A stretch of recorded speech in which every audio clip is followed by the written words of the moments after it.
We got this really crazy story about this guy named the Merchant of Death, an arms dealer who was released in this trade and exchange. And I guess he's claiming he sent a message to Donald Trump that, I'll keep it very light, the Biden administration would prefer to make it so that he's no longer alive before they let him get in their way. You know, say I'm being very, very delicate with the description of this story. And so we're going to talk about that because that's going to lead us into a lot of conversations around foreign intervention, war, economic policy, and some cultural issues. There's some weird actor guy. Is that what he was? Luke, he was a weird actor guy? Yeah. He was talking about musician talking about exterminating Republicans. So all of this talk that we've seen is actually quite worrying. And then there's this crazy story about one of the Democrats who was expelled in Tennessee, who, there's a video of him from a few years ago where he's a middle-of-the-road centrist. And then when you look at videos of him today, he's doing this preacher bit and everyone's saying he's basically grifting. It's either that or we have completely hyperpolarized rapidly. And with talk of, people saying things like exterminating Republicans, maybe things are getting just a little bit hyperpolarized. Before we get started, my friends, head over to castbrewcoffee.com. This is our coffee brand that we launched, and I guess it doesn't appear on the screen properly, but it doesn't matter. And check it out. If you can pre-order yours today. We've officially launched. It's in production, and you can pick up my favorite Rise with Roberto Jr.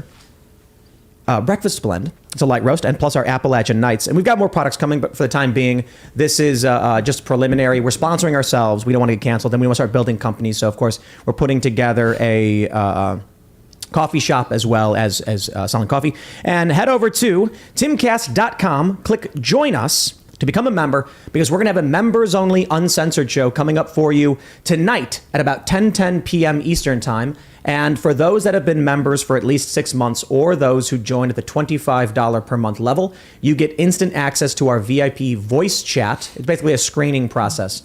And then you can submit questions and even call into the show. And yes, we have it working tonight, so you can call in, ask us questions. And I think this one is going to be a very special episode. So smash that like button, subscribe to this channel, share the show with your friends, and share it right now, because this one is going to be one for the ages. Because joining us tonight is the legendary Dr. Ron Paul.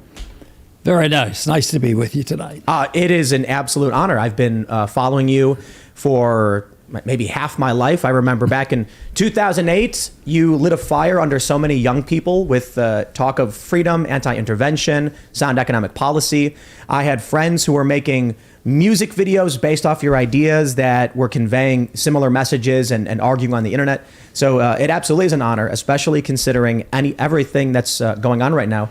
Would you like to just introduce yourself for everybody? Well, it's an issue that has caught my attention a long time ago, because I came across this school of thought in economics called the Austrian School of Economics. And it fascinated me. I was practicing medicine. I was studying medicine. I was a resident and going through there. But that was my hobby, was trying to understand how the economic system worked. And I found out that in the 1960s, there were a lot of people who were predicting, this idiocy of the Bretton Woods Agreement, the pseudo gold standard that was set up at the end of World War II.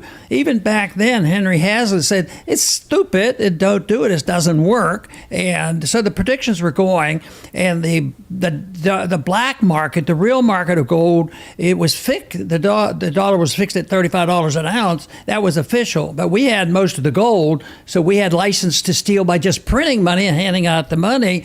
And that made it easy for the predictions. It's not going to last. We can see it. It's sort of like today we're talking about, when's the dollar going to end? Well, back then it was, when was the dollar going to be an honest currency and be backed by gold? Well, they had already declared bankruptcy in 1934 because they stole all the gold. Roosevelt stole all the gold from the American people, and so that was a bankruptcy. They promised they'd always give us $35 for paper.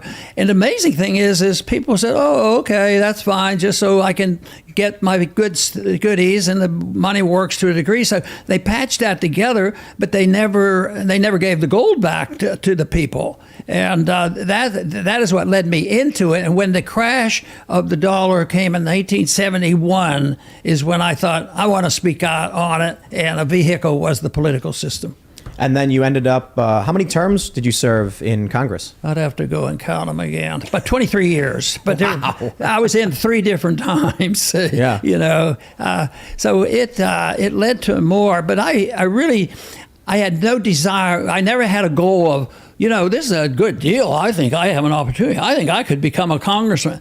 Never once did that ever cross my mind, because I remember so clearly when I talked to my wife, and I was at a very nice medical practice and loved medicine, loved delivering babies. That might seem strange, but I did. I loved delivering babies.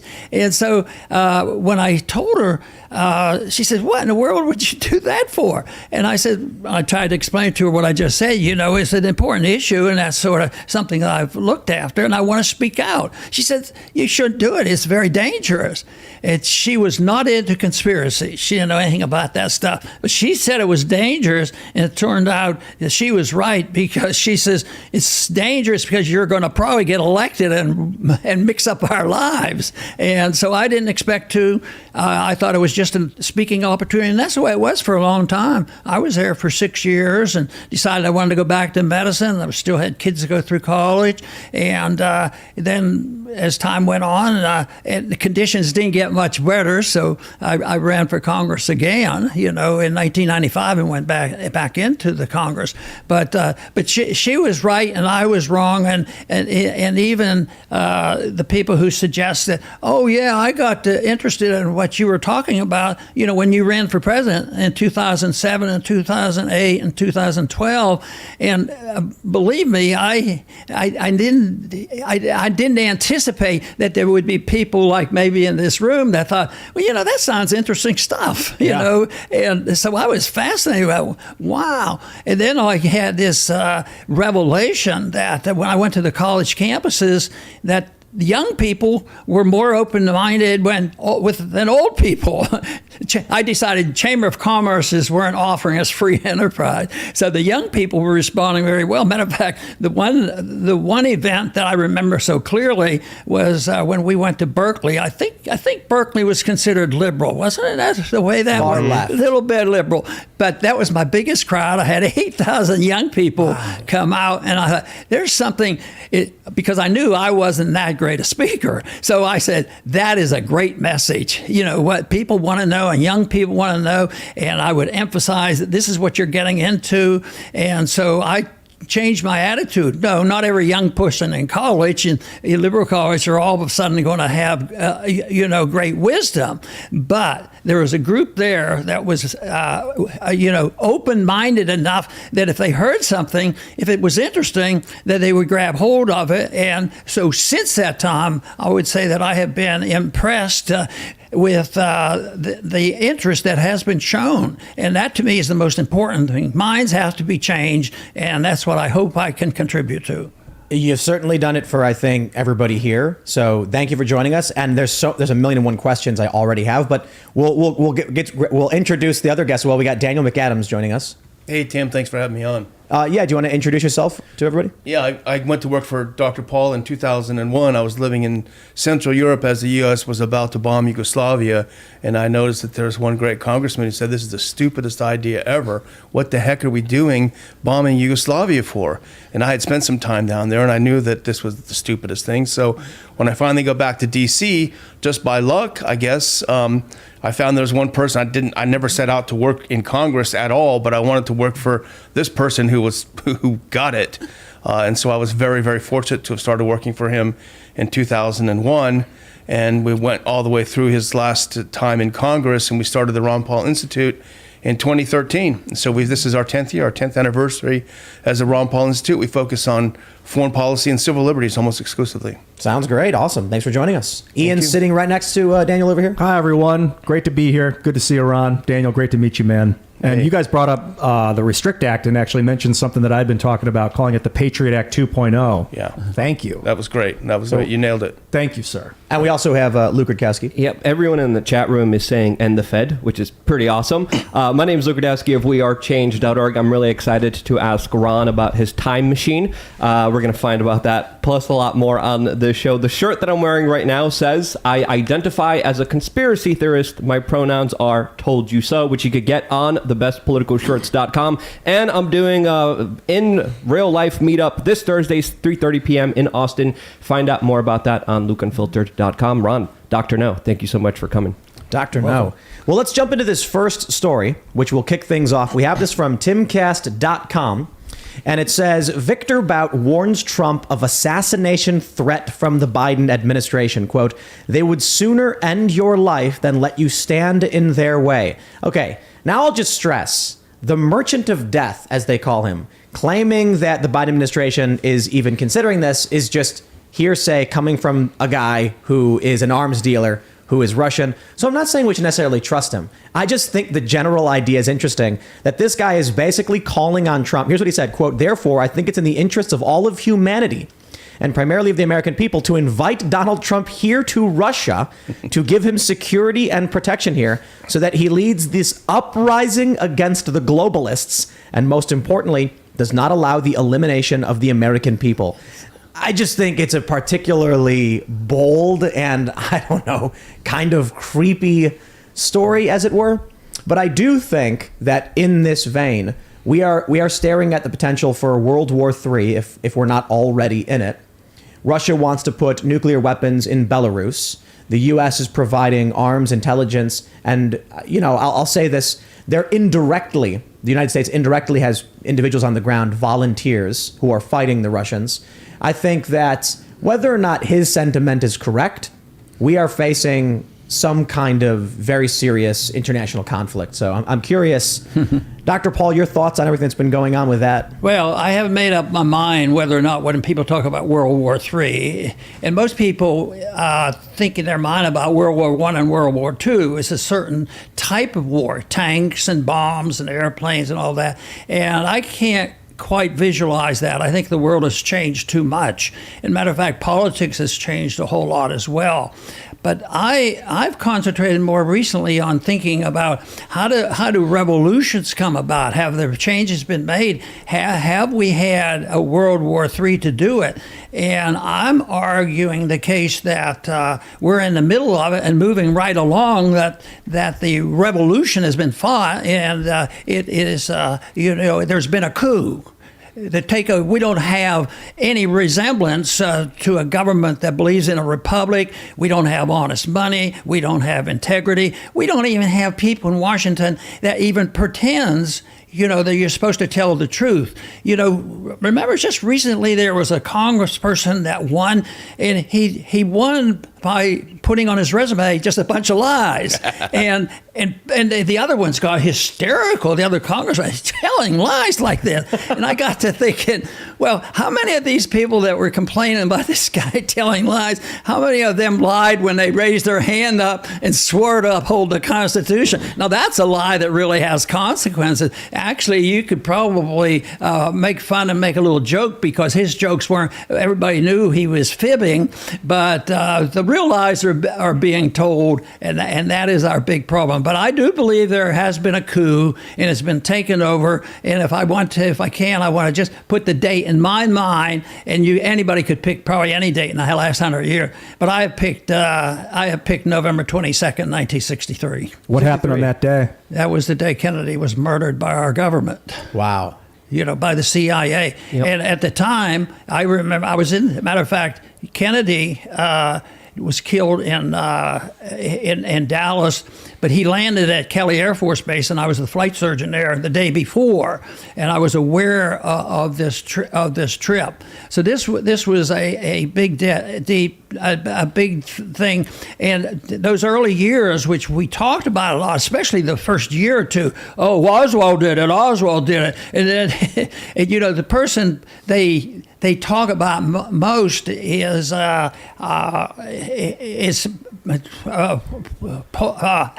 Dulles as being the instigator of all this. And he, guess what?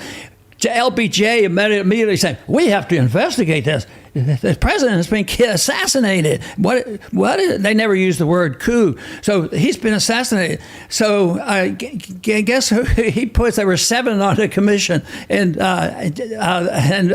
Dulles, Dulles was put on the committee to investigate it. So, but he was going to make sure they told the truth. It was a big farce, but that was a big day in history in my mind. Yeah, that was the beginning of the hostile takeover of the American government by the spy agencies that, of course, have been becoming more powerful, less unaccountable by every decade. They've been doing more crazier things, and then we came to Iran-Contra. They've been getting away with so many crazy things. They'd never been held accountable, and for every decade, it's like, oh yes, the last decade, the CIA did something really horrible, but they were never held accountable for it, but they're definitely not doing it now. Well, they are. But I thought you were going to say 1913.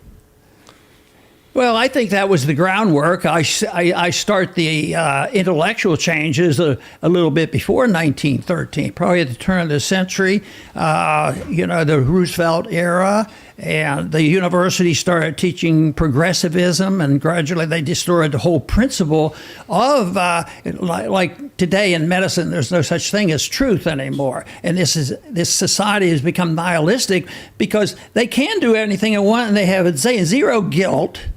They have no shame because they don't believe there is such a thing as truth. And even both religious and non-religious people sort of come around to agreeing, a society would do better if they had one rule. Don't commit violence against anybody else. It isn't that complicated. And basically the Constitution goes along with that. But not many people take that seriously. But no, I think 1913 was a consequence of what was happening in the universities. And the universities are still in bad shape. But the real education that is going on now is continuing, especially in economics and other things. I mean, there's an institute now dealing only with non-intervention and foreign policy. And you take a group like the Mises Institute, they've done a world of good at teaching young people. And I still rely on them to understand, free market economics. So that is where the real change is. And I'm a fan of homeschooling, and homeschooling can be a salvation too. And I happen to have a little program for that. But the private schools, they're still legal. In the 1980s, the early 1980s, there was such an effort to close down every private school conceivable. And, there were court cases that, in spite of how bad things were, they recovered from that. But that doesn't make me complacent to think they won't touch us again in private education, because they will, because when they see that the people who tell the truth are the real enemies, and that's what's going on in politics. Can I? I'm curious your thoughts on Donald Trump as a candidate, as a president. Is he running again? Yeah. Well, I don't think a lot about it. I think politicians are pretty much irrelevant. Oh, wow. They reflect what's going on, but I think the least important thing. Well, I can't say that every single thing I did was not related to politics, because I concentrated on one philosophic issue and maybe made a little impression, and that was what sound money is all about, and talking about audit the Fed. Prior to 1976, when I first went to Washington, the Federal Reserve was never talked about, and I thought, boy, people would come up to me and what are you talking about them for? They'd be wondering about it. So I think that, but I really do believe that the politicians just reflect a prevailing attitude, the opinions of the people. Very, very important. So what I saw as dramatic and wonderful was during the lockdowns, that when crowds finally said enough is enough, and they started to rebel against that stuff. So it wasn't a dictatorship of the majority in a political sense. It was the people got disgusted and they woke up, and you had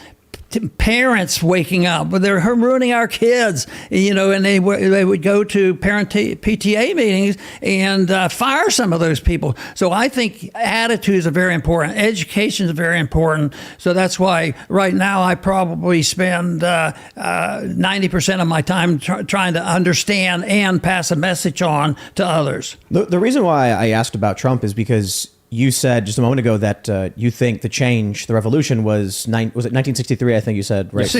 63? The beginning, the coup. The coup. That was 62. 62. Sorry, I got the wrong. Based on this story we pulled up, and you have this Russian arms dealer saying Trump's at risk. I'm wondering if you think there's any validity to that. What was that again? The Russian arms dealer claiming that Trump's life is at risk because he's trying to stop globalists. I'm wondering if you think that's absurd. Well, to me, I come across with that as I probably don't know enough about it to be really astute about it, but it seems so superficial. you know, I'm more into Marxism and why Marxists are nihilists and why whether it's the original Marxists or the cultural Marxists of today, that their main goal, since they don't have to worry about truth and honesty, their main goal is chaos. Street chaos, riots, and you don't have to go very far to look around for what's going on. Their goal is, and so I still struggle with it. Why do they do this? It's so stupid and so harmful. And the only real explanation, it isn't stupidity. It's done on purpose because chaos leads to the breakdown of order, and that is our real threat. But it originated, I think, back even before 1913. It's just that then it was 1963. That assassination was a big thing. That same decade, Martin Luther King and RFK and over 100 people that were loosely associated with Kennedy, that they suddenly died. Nobody knows exactly which ones were related or what, but there's some noise out there that really indicates that it was a big event. Yeah, Wow. Bobby Kennedy, Malcolm X as well. I was wondering, what do you think about another Kennedy running for the presidency, and that's Robert Kennedy Jr. Are you guys excited about him potentially running? Yeah, because he announced we talk about it, even though we don't promote legislation, but we talk about it, and he's a friend, and he came out to one of our anti-war conferences, and people loved him, and I think it's great that he's running, but.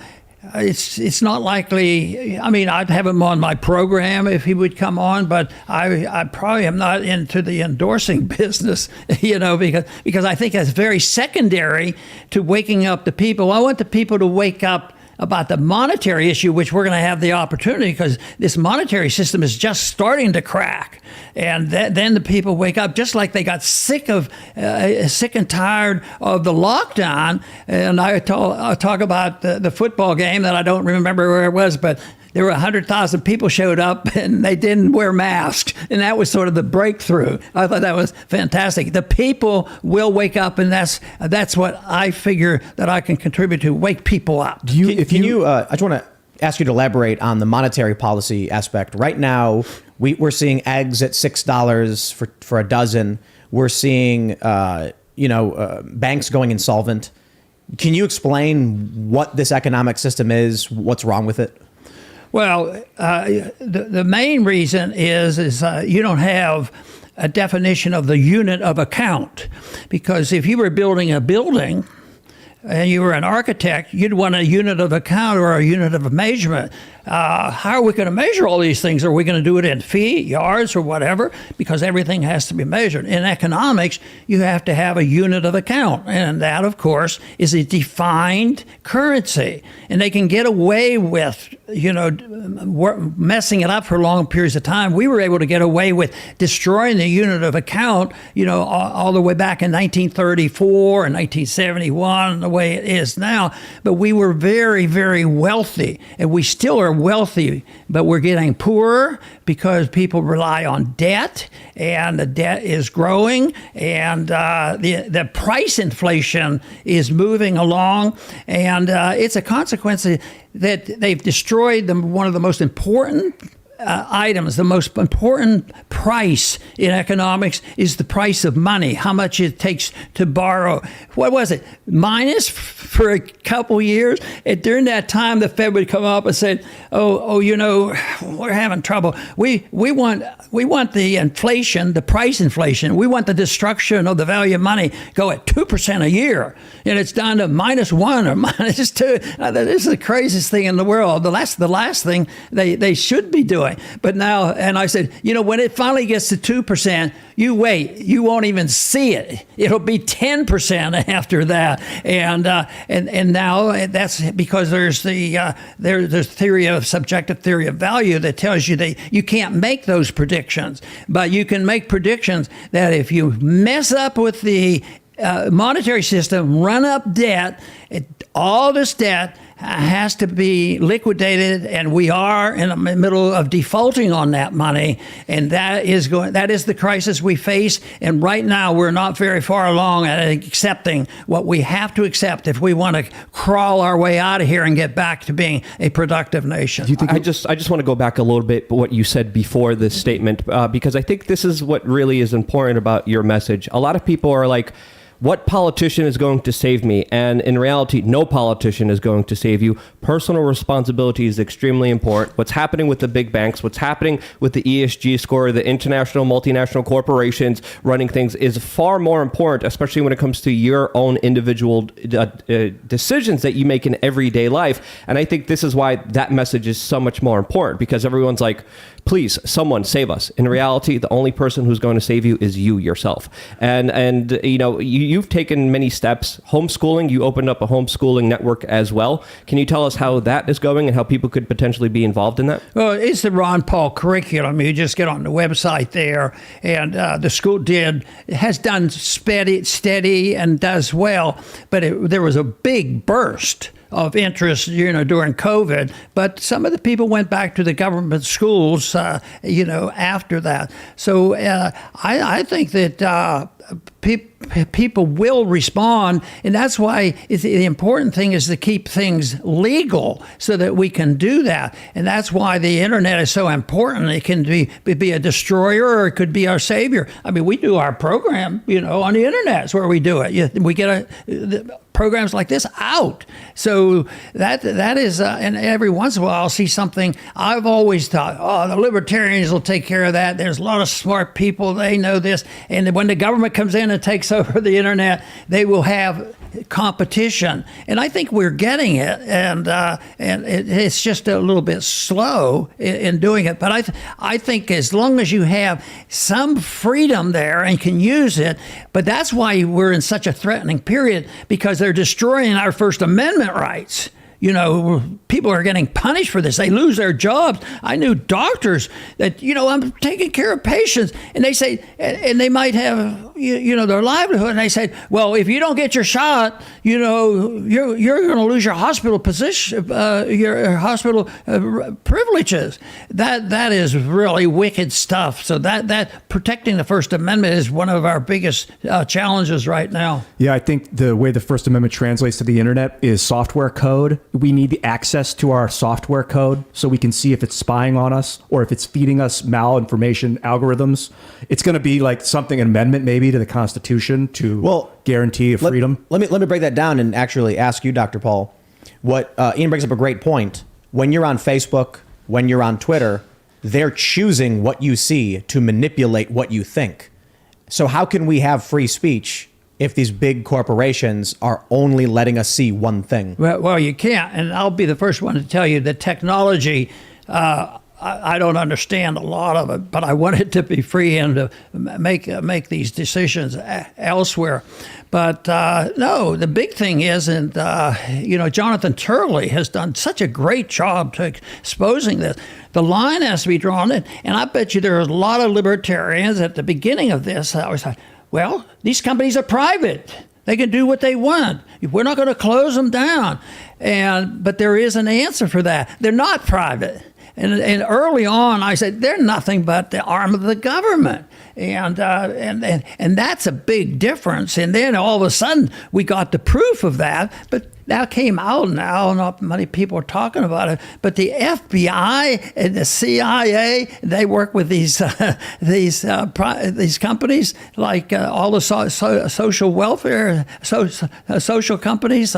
Well, that is a big deal, and that could be stopped. That should it should be a violent act to do that, especially when the government's there.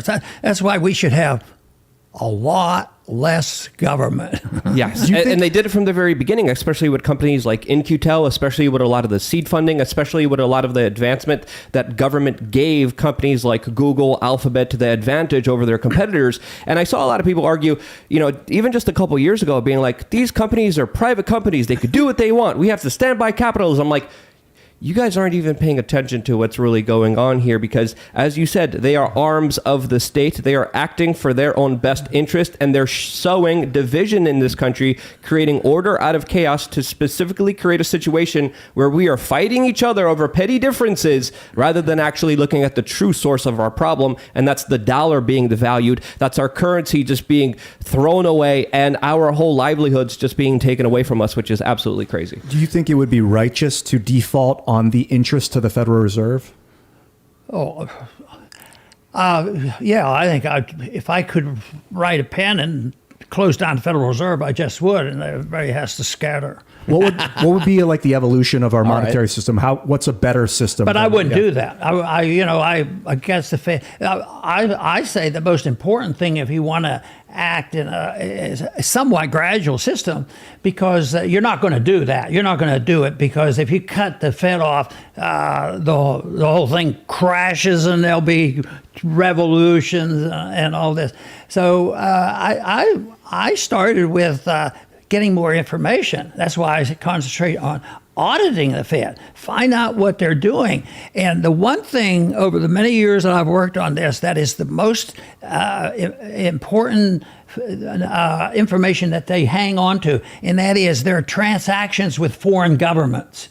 That is really sacred, and they don't want that to happen. I've been told that they work with the Bank for International Settlements in Switzerland, and like the Bank of London, the Bank of Australia, and the New York Federal Reserve are like, they all send money through this Swiss bank. Yeah, that's right. It's a bank for the central banks. And I guess they have to park some of their money in places.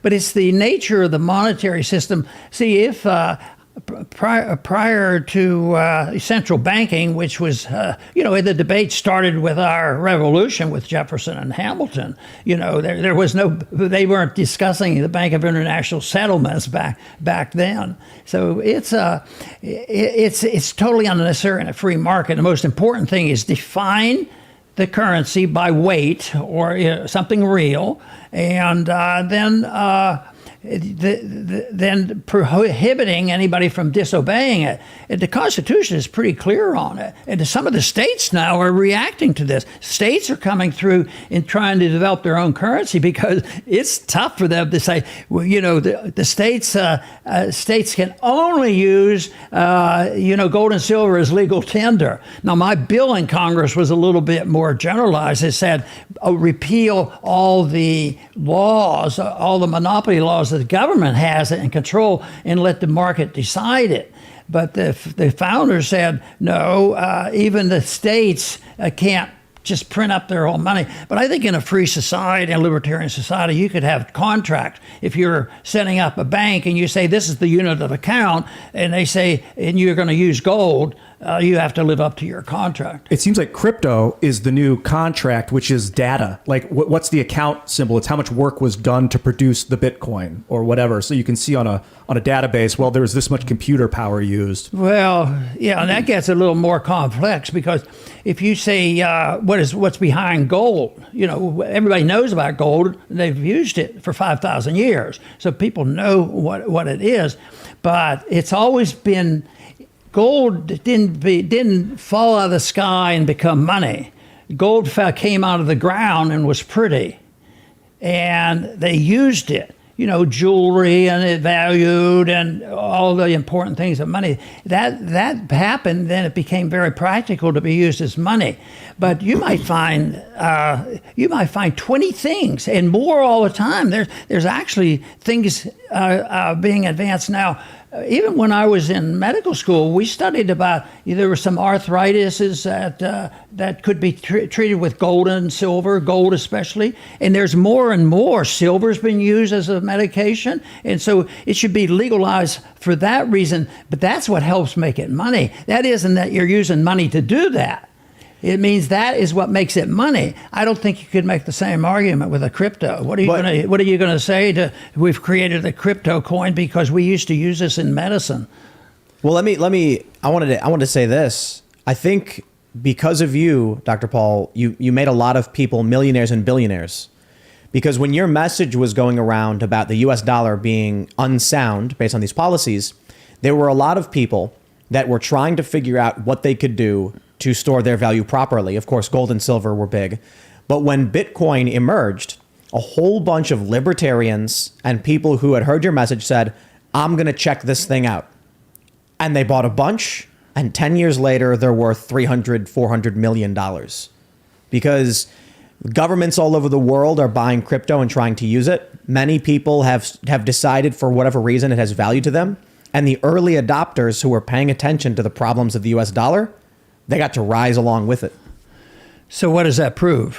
I don't know if it proves anything. I just think if they listened to you for whatever reason, they ended up becoming very wealthy. Yeah, but the one thing for sure, I wasn't giving investment advice. Right, no, for sure. I mean, it turns out it's okay, but I might have been talking about agriculture. Yeah. You could go out and buy land. Jimmy Rogers, oh yeah, that's what we should do. And that serves that function.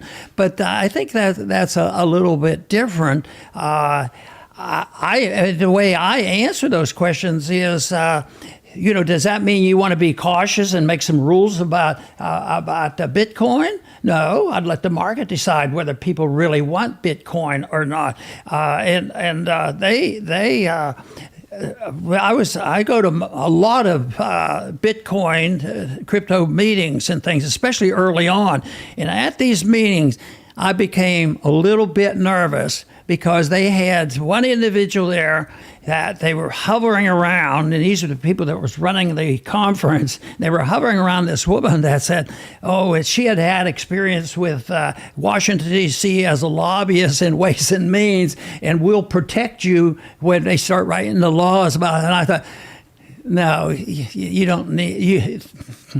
That's not my way of looking at it. I mean, if it's designed mainly to prevent fraud or something like that, you have to be open to it. But I just think that you don't need laws, to tell people how to protect against gold. What concerns me about tying money to a hard thing like gold is that someone can steal all the gold. Like if we tie it to anything, then that thing can be taken and hoarded by someone. Maybe, but they've the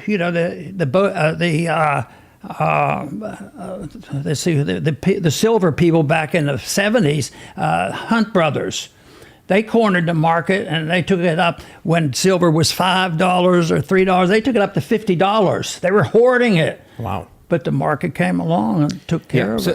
But real quick, Ian, Bitcoin's been stolen tons of times. It happens all the time. Yeah. They find ways. And right now, gold is at an all-time high. Bitcoin just hit above $30,000 today as well. And I remember doing my coverage of currency collapses in Venezuela and in Zimbabwe, and we were talking about this a little bit before the show.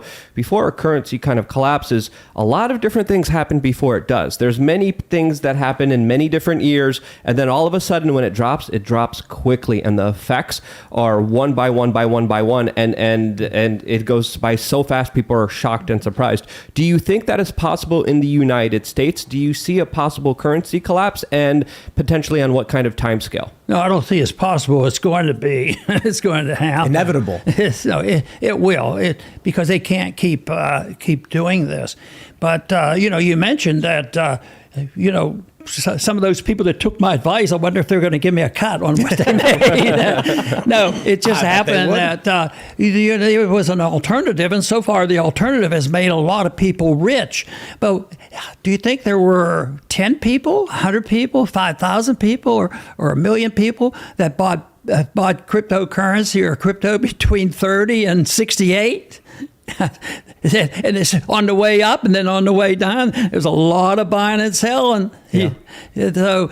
So it is. Some people make a law, but the whole thing is I want a definition. I mean, they can do it. It would be legal as long as there's no fraud involved. But you still have to have a definition.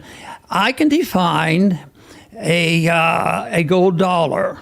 And for us, it was not rounded off, but at the time of the Constitution, they had a precise weight of silver, which was the real monetary issue. But it was the gold was at $42 an ounce, and. No, $26 an ounce, and that would stay there for a long, long time. But that didn't prove anything other than we had a lot of gold, and we would. It's sort of like the Romans did. They'd advance their kingdom and go out and steal all the gold from the people. And in a way, we have advanced, our empire, and we have become very wealthy, but now we're consuming it. So definitions will change according to that. But you still know, it was $20 an ounce, and then it went to $35 an ounce, cheated the American people, total fraud. And then it was released in 71. And it went to $800 an ounce. Then it had to be the market adjusting, and that's a benefit. The market will sort that out, but the definition is gone. My argument is you have to have a definition if you want to have a sound economy. And the world has never been on a fiat currency to the extent that we have now with the paper money dollar. I just want to make a quick correction. Gold is not an all-time high, but near all-time high. So I'm sorry if I misspoke. Well, I wanted to. It's close. Yes. I wanted to ask you about military intervention and war and all that stuff. I know that you are one of the biggest opponents of the U.S. getting involved overseas, and I'm curious your thoughts on where we've gone since you were in Congress. Has it gotten worse, and what your views are? Well, the principle has gotten much worse. They've endorsed the principle, and the big thing was. Probably one that is annoying to me was because I remember it, and that was we had World War I and World War II, and we went through the process of declaring war and having an enemy, and it did. I think they could have been avoided, but it was done the right way in the sense that we declared the war, and the wars didn't last that long. We were only a year or so on World War I, and World War II is 3 years. Think of how that was taken care of. But after the war, and I remember this issue very clearly because it was in 51, when Truman said, he never probably made an announcement. We have to have a police action. We have to go and preserve democracy for Korea. And my comparison was, and look, we wanted to do that in South Korea, and we lose 60,000 people and kill millions of the Vietnamese and all this, and then we walk away, lost all this money and all these lives. And what happened? Was there these are just realistic arguments, but was there the domino effect? That's what we were preached to. Your domino effect. Communism is going to take over, and they did a lot of that. But guess what? When we lost the war in Vietnam, we left, and all of a sudden something weird happened. they started acting like capitalists. and just think of all we won in peace versus all that we lost in war. And sometimes people won't even think of the slightest consideration that maybe a little bit of that philosophy could be applied to those people who are looking forward to a war with China. I feel like it's like a Chinese finger trap.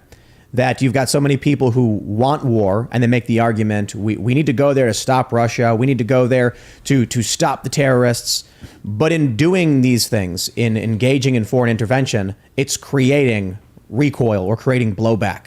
And it's making the conflicts worse. That's by design. I mean, that's what keeps the machine running. That's what keeps the money flowing. We talk about the Fed all the time. The Fed is what makes war possible. It's what makes the empire possible. And it's funny because you sit around and you laugh at the domino theory. Oh man, that's like something out of the '60s. We're living in it right now. If we don't stop Russia and Ukraine, they're going to be marching through Paris. Tomorrow they're going to take Estonia. Where's Estonia? I have no idea, but they're going to take it. I heard it on TV. So we still believe in the domino theory. It's still the basis of our foreign policy. In fact, who was it? It was a politician. It actually may have been McCarthy, Speaker of the House, and I could be wrong, who said, well, we got to fight them. Basically, he literally said we got to fight them over there because otherwise we're going to fight them over here. I mean, I thought the Bush era was over. Right. So these things are just regurgitated because they're enormously profitable to the most well-connected people, The only value I see in foreign intervention is that fascism sometimes can be extremely peaceful. That's one of the worst things about fascism is it's insidiously quiet.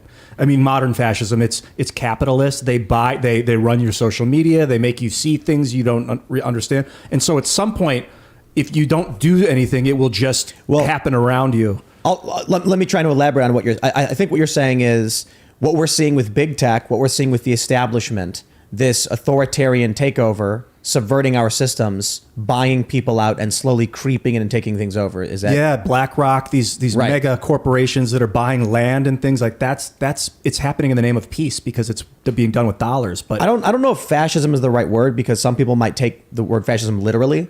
But we're seeing, State Street, Vanguard, BlackRock, corporatism. They're buying everything up. They're using the system against us and exploiting it. And it's not just that. These big hedge funds and firms, they're getting Federal Reserve money, basically infinitely printed and given to them to do this. So it's the lucrative, I guess fascism is probably the right way to say it, the lucrative merger of corporation and state to take over the whole system. Under Mussolini's definition, and I think you are correct in some instances there, especially with a lot of these institutions like BlackRock having lucrative contracts now in Ukraine. There's a lot of business deals. There's a lot of politicians, sons and daughters who have a lot of interests in that particular region. But I kind of wanted to ask both of you guys, if you guys were the Secretary of State, how do you handle the Ukraine situation right now? What's the call to action? Well, I have a real easy thing to do. It's not complex, and everybody will understand it, but nobody will do it because I used it in my debates. How are we going to end the wars in the Middle East? Yeah, we've sort of come around to your position. We should have done it, but here we are. We're here now. And my answer is we just marched in. We can just march out. Yes. And I remember you had a statement where you said if someone is given the wrong prescription, you don't just keep giving them the same prescription. You stop. That sounds pretty good. Did Yes, I say that? You did say that. Yes, it was brilliant. I heard that and I said, I don't see it any other way. If we all agree it's wrong, we just stop. Yeah. And I think it's fair to say that they've been prescribed crack cocaine and heroin and fentanyl all mixed into one, and they're high as a kite, and they're doing really horrible things, especially with what's happening in Ukraine right now. There's so many innocent Ukrainians dying. There's so many innocent young men dying in that specific region. And I think, the main reason we didn't blow each other up during the Cold War was because of negotiations, was because we were able to actually sit at the table and negotiate. We're not even doing that now, which is just absurd and crazy in my opinion. I asked him last night what he would do, and he was like, "Well, we'd take our troops out and negotiate some sort of economic, resolution with Russia." And I don't know, Ron, do you think that would be ethical to? Because I think what they're trying to do is take Sevastopol, the warm water trade port in the Black Sea. Yeah, but what happens when there's sincere efforts, either with China or Russia, that we could pursue, I mean, the deep state, which is not Republican, not Democrat, they're deep into controlling the whole system. They make it so that you become a heathen, you become a Nazi, or they'll give you all kinds of names, and you're unpatriotic. That's the thing. I was, when I wanted to bring the troops home, I was unpatriotic and I didn't care about the troops. I says, how could you argue that? I just want to bring them home so they don't get killed. Yeah, more troops donated to you than any other presidential candidate. People forget about that. And you were one of the only anti-war voices out there that was finally getting at least a little bit of attention on the corporate media, even though it was skewed. Even though when you were polling high, they made sure that it looked like you were polling low. They played so many underhanded tricks against you. I was wondering, can you talk to that a little bit? And how do we navigate this media sphere when they control the narrative and they're playing so unfair? Well, I resort to something that I find my comfort zone, and that is that I'm not there. I don't have the ability, nor is the support there to really change it. I want to audit the Fed so people understand it. I don't say, okay, the litmus test, if you care about anything at all, you have to sign on to my bill that the Federal Reserve is abolished in 2 weeks. So I wanted people just have to, discuss it, and that's what happens. It gets turned down. We have opportunity. We could talk to China a lot more. I thought it was pretty exciting when the great Nixon decided to sneak over to China, and it was an exciting time. People think, boy, maybe they will change, and they did. But the big problem is that we won't admit is they became pretty darn good at capitalism. They sold us stuff and they took our money and invested it. And what do? We steal the money from the people, and then we invest it to the military-industrial complex, could go over and drop bombs on people. Then we say, I wonder why they don't like us. I've been thinking lately if we could repurpose our military-industrial complex to start building drones in by the tens of millions, and then take them out into space and blow them up for training, and then put onboard artificial intelligence on the drones. The drones can tell us what we're doing wrong, make us better at fighting drone swarms, and then we can not blow people up. Because I still want to make it profitable for Lockheed Martin, but I don't want to hurt the people with Lockheed Martin. Okay, let me try. I think you bring up an actual interesting point, and I'll rephrase it. I think I understand. The military-industrial complex is going to move towards the path of least resistance, and that is they need war to stay in power, and they want war. So they lobby for war. They get more money from the government. So what we need is to divert their profits into nonsense, like building drones in outer space, so they keep getting lucrative contracts, but eventually fizzle out of existence because they're being given money for the government to do literally nothing. Yeah, they don't need war, they need profit. And they think that war is the most profitable thing right now. But if we could create a more profitable system, i.e. drone defense. Well, there's one statistic you have to deal with. And I'm not going to argue this is authentic, but I read it, so something. But they say people who get involved in this kind of stuff in the military and all, 5% of them are psychopaths. They love war. It isn't just the money. Yeah. They love power. They love money, and a few of them are sort of bad news psychopaths. Like that they enjoy hurting other. I know that they like seeing how their weapons train on real people. Like they want to see how it works. This was the article that they were arguing in that case, that some people, you see it in domestic life all the time. It just was so astounding to me when it's too common now to even be news. But somebody would be robbing a store, and somebody would be lying on the floor just trying to hide, and the hoodlum comes in. It just fills the person with bullets. I mean, that's just not... I want to ask you, going back to the, you're talking about the 50s, the 60s, the 70s, World War II.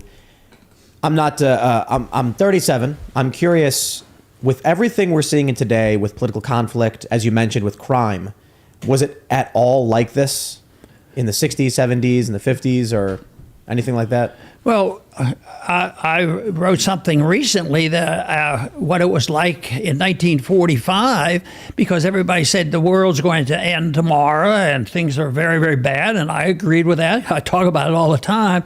But then I just went over the statistics of World War I and World War II. Millions of people died.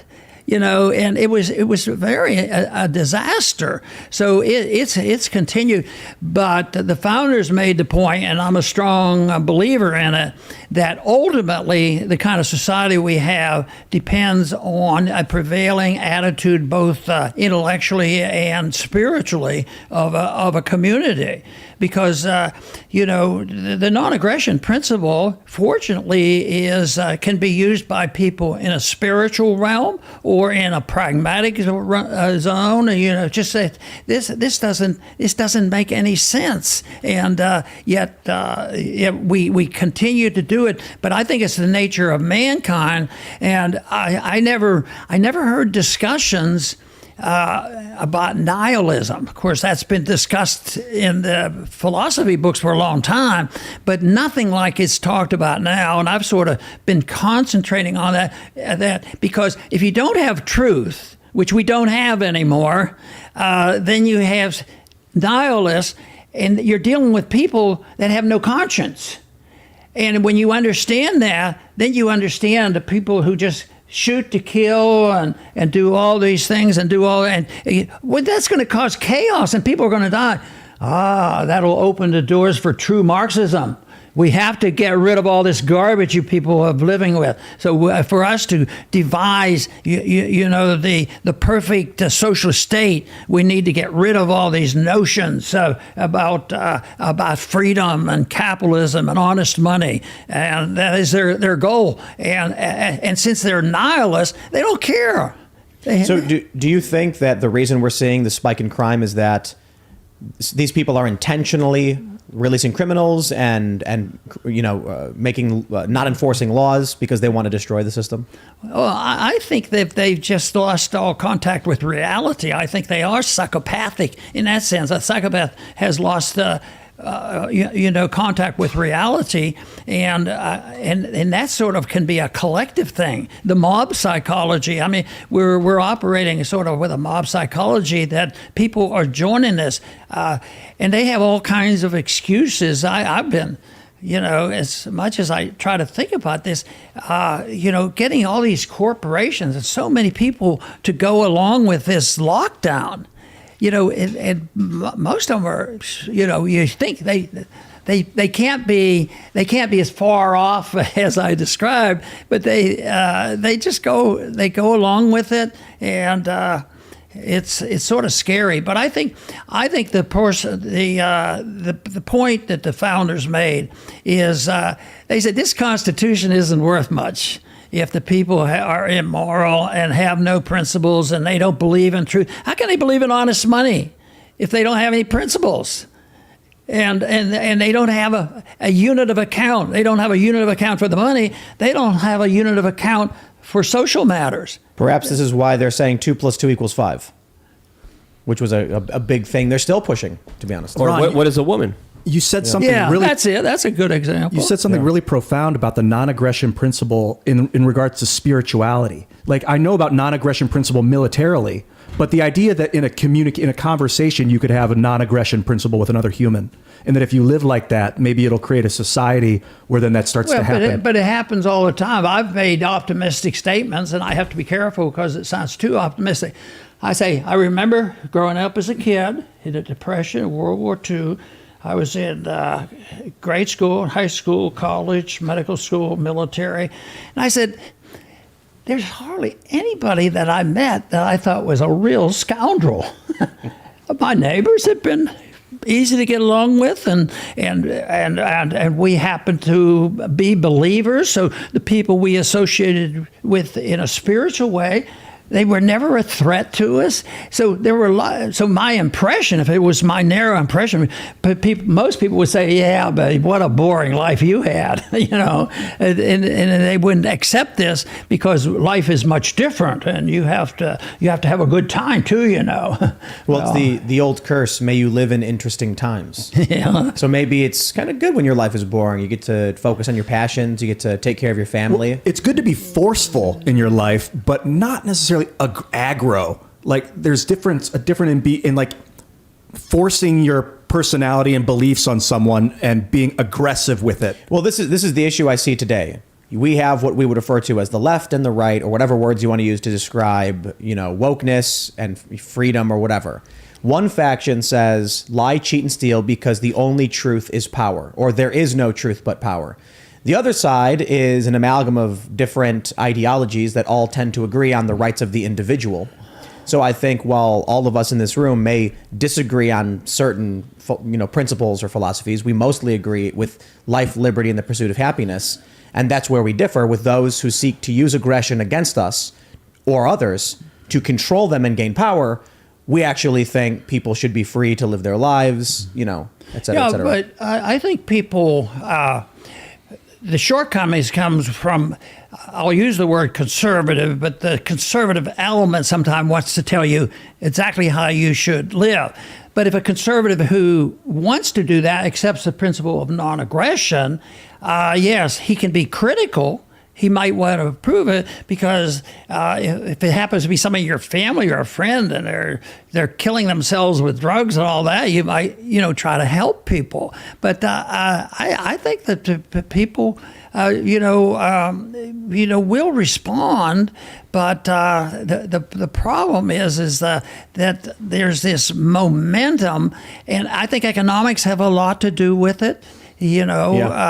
Because things, even though there's still a lot of wealth in this country, and people think they're a lot richer than they really are because it's all on debt, and that's why bad times are coming, because it's going to get worse when they know how poor they really are. Well, there's a couple questions I have for you. Why do you think we're seeing this explosion of homelessness in so many major cities?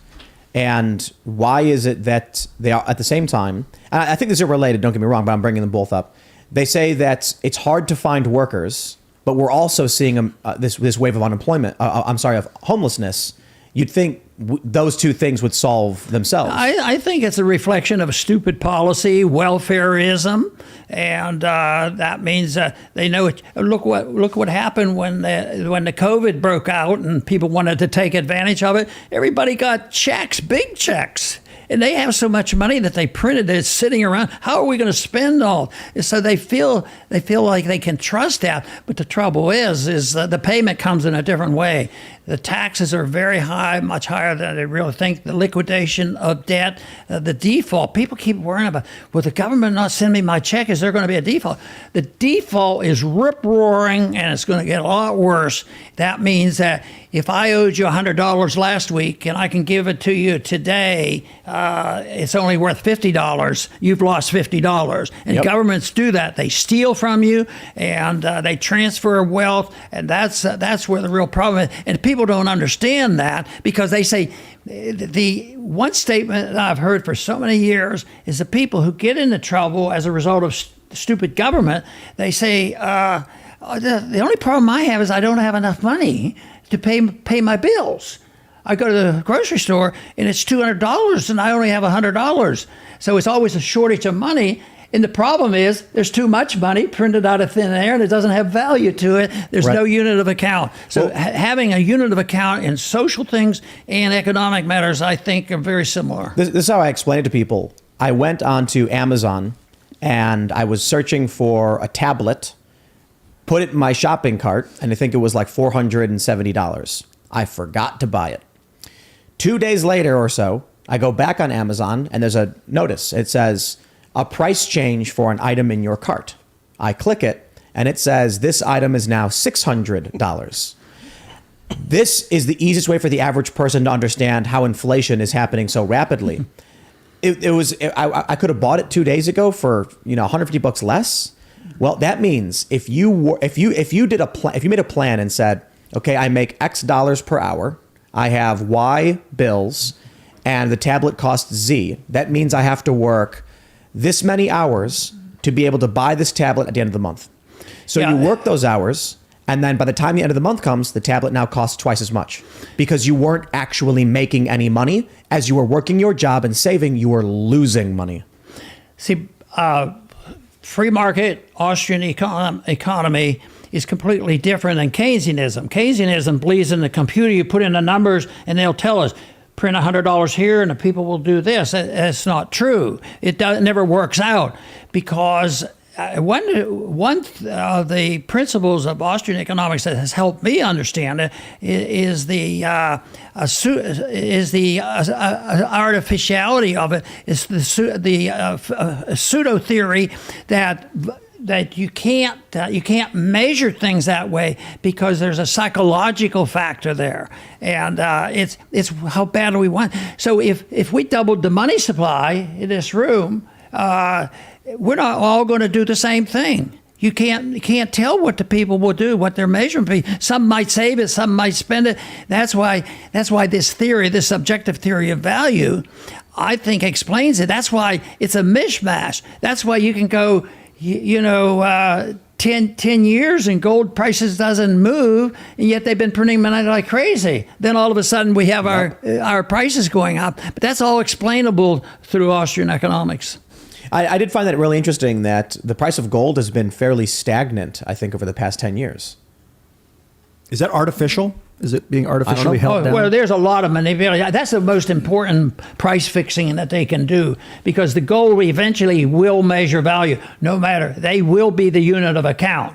And that's the last thing that they have to cling to say that the dollar still has value. And they've been able to manipulate, ever since Roosevelt went in and took the gold in, it was $35 an ounce and all that. But I think even today, they can manipulate that price of gold. And I'm way off. I was way wrong on that, sorry. But they will have to, eventually there's going to be chaos from it, and that's why we would like to try to avoid it. Yeah, so real quick, just a correction. In January of 2001, gold was $265 an ounce. It reached a peak around September of 2011 at $1,700. It dipped down August 2015 to $1,121. And as of today, it is bouncing around near $2,000 and officially crossed to $2,018. So actually, it skyrocketed after the first economic crisis, went down a little bit, and then skyrocketed back up again with the past economic crisis. So gold is way up. Okay, that $1,000 was 2015 or something. Yes, that 2016. $1,000. When I watched that as the beginning of the current bull market in gold. Because you had bull market 35 up to 800, then you had 1,000 up to the second one. But this is the third one where it was $1,000. Now it's up to $2,000, and I think it's just the beginning. And if you look at percentages of what happens in a bull market in gold, what's the percentage going from 35 up to 800? Even though it didn't stay there, that's the movement that it had. 250% or something like that. Is it? So it's possible. It's more than that. It's possible we'll see like a 10x increase in the cost of gold, the value of gold. I don't know what you call it, cost or value. Is the same? Is the word interchangeable? What? Could you see gold going up by one magnitude from 2,000 to 20,000 an ounce? Yeah, well, I think it'll go to zero. I mean, I think it won't be in trading. I think the dollar will go to zero before that. But no, yes, it will. If they've held it together longer, yeah. I think in your lifetime you'll see gold at $5,000 an ounce if they can keep it from totally crashing the economic system. I agree. I'm looking at this chart right now, and it compares the dollar, the Dow Jones, the S&P 500, and gold. And if in the year 2000 you invested all your money in gold, it would be worth twice as much as stock in the Dow Jones or S&P 500. Did you compare it to crypto? If you bought Bitcoin around 2009 or whatever, it would be worth 20,000%. So from the beginning. From the beginning, and do it. From when? 2015. 2016 was when gold was $1,000 bucks. So I think 2016 would be an interesting metric. From 2016? Yes. So let's do this. So if you were to buy Bitcoin in, okay, why is it? Okay, there we go. 2016. Yeah. Let's me go back to 2018. Bitcoin was at $8,000. Today it's at $30,000. So it's So you can lot look more. at charts and probably prove almost anything you want on the short run. You mentioned. I'll just put it this way. In the past 5 years, Bitcoin is up 113%. Gold is 53%. S&P 500 is 52. Dow Jones is 35. If you go back to the year 2000, I think is not necessarily relevant for people my age, then you would have gained way more buying gold than anything else. And then in the past 5 years, the S&P 500 and gold are comparable. We all look at that and we think about investments. How do we protect our wealth? And that is important because that's how do I live? But ultimately, if you look at all those different investments that we have that we can do, actually, the only thing that's going to be important to us is if we have our freedom. Because what did Roosevelt do? Within one announcement, a month after he was in office, he took all the gold in. By force? Yeah, confiscated the gold. There was gold confiscation in the United States. Many people don't even know about And this. nobody in the United States was allowed to own gold from 1933 up till 1975, and that was when I was trying to get gold legalized. And that's a long time. So that's pretty amazing. But I think one of the most important metrics to look at is the purchasing power of the dollar. And when you look at that and what it used to buy you and now what it buys you, I mean, there's horrible, tragic stories of individuals burying their money or putting it underneath their couch. And I'm like, people don't understand. One of the biggest taxes out there is inflation. It's a hidden tax. Many people don't know about it, but the value of your dollar, of what you worked hard for, is slowly being eviscerated by the government and their irresponsible financial policies. There was a story where a young couple opened up the floorboards in their attic and found a box that their grandfather, or that this guy's grandfather had hidden away with $50,000 in it. And boy, were of paper money? Paper money. And boy, were they so excited to find $50,000. And they're like, wow, little do they realize that it's basically $1 million if he had properly invested it, because the US dollar is not sound. Exactly. And just seeing this happening, because now I think it's kind of quickening. Now when you go to the grocery store, you see it more and more kind of evident and more in your face. Not just with egg prices, but that has to deal with a lot of other circumstances and situations. But overall, when you're at the grocery store, when you pay for everything, it's a lot more than it was before. And that's not an accident. We just went to the grocery store, and as we are checking out, it was $200 for like one half bag of, it was like cheese, tea, some meat, and some hummus. And then we were like, how is this $200? What is it? Well, it was like $8 for a little thing of hummus. It was $8 for a pack of cheese. And we were like, yeah, we filled up a bag with, some deli meat, some cheese, some dips, and some drinks, and they're like $8 to $10 each. And it doesn't take a genius to see all of this, because during COVID, they were like, we're going to give you guys a $2,000 check, but we're going to give you $1 billion more to all the private entities and corporations that we're in business with. And having that much of money just printed out of thin air, those $2,000 were nothing compared to the secret corporate and banking bailouts that were given out to some of the biggest institutions in the world. Their losses were publicized. Their profits were privatized. This is a system that we're dealing with right now that isn't capitalistic. This is socialism for the super rich. Everyone else, screw yourself. And this is a big notion that I think a lot of leftists need to understand here. This is not capitalism. This is direct elitism, socialism for the super rich that are able to get away and do whatever they want while everyone else is being screwed over. The words that they use makes a big difference too, because even here, and I'll do it quite frequently, but I try not to ever refer to inflation as a CPI and prices going up. And Mises, I used to say, well, that's just semantics, just qualify it or something. But Mises said, no, that's on purpose, because if the price of such and such went up, that means profits. They made too many profits. Oh, labor's going up too fast. Labor unions did that. At the same time, if we concentrate on the inflation, it's back to the money if you dilute the money supply by printing money, that is the culprit. That's the inflation. So I try never to talk about the CPI. Well, it showed a lot of inflation last year. But this is a trick many leftists use. I see them say something like, the economy is not doing poorly. These corporations brought in record profits. And it's like, yes, inflation is at 15%. So if a corporation brings in, say, $10 billion more dollars, and they typically bring in $100 billion, it is just rising with inflation. That is to say, the buying power of what they brought in is the same, but the monetary number is bigger. Therefore, it's the corporation's fault for making record profits. And that's the trick they use to say, see, capitalism's the problem. These corporations are making record profits while you're suffering. No, the reason you can't buy milk, bread, and eggs is because it's $6 for a carton of eggs right now. And so that means those corporations, their costs have gone up the same. And so their profit percentage is the same, but the number is bigger because of inflation. Yeah, talking percentages and not in finite amounts when you want to talk about profits. That's a good point. Those are the tricks they use to be like, oh, how did they make 50 billion this year? You know, Ron, you mentioned units of account and how our money has lost a form of account, and that gold used to be the way you would account for money. And then you said something about social account, a unit of account for social units of account. What did you mean by that? Well, I think you have to have a value. The nihilists have a value. Truth doesn't exist. The other one is there is truth out there.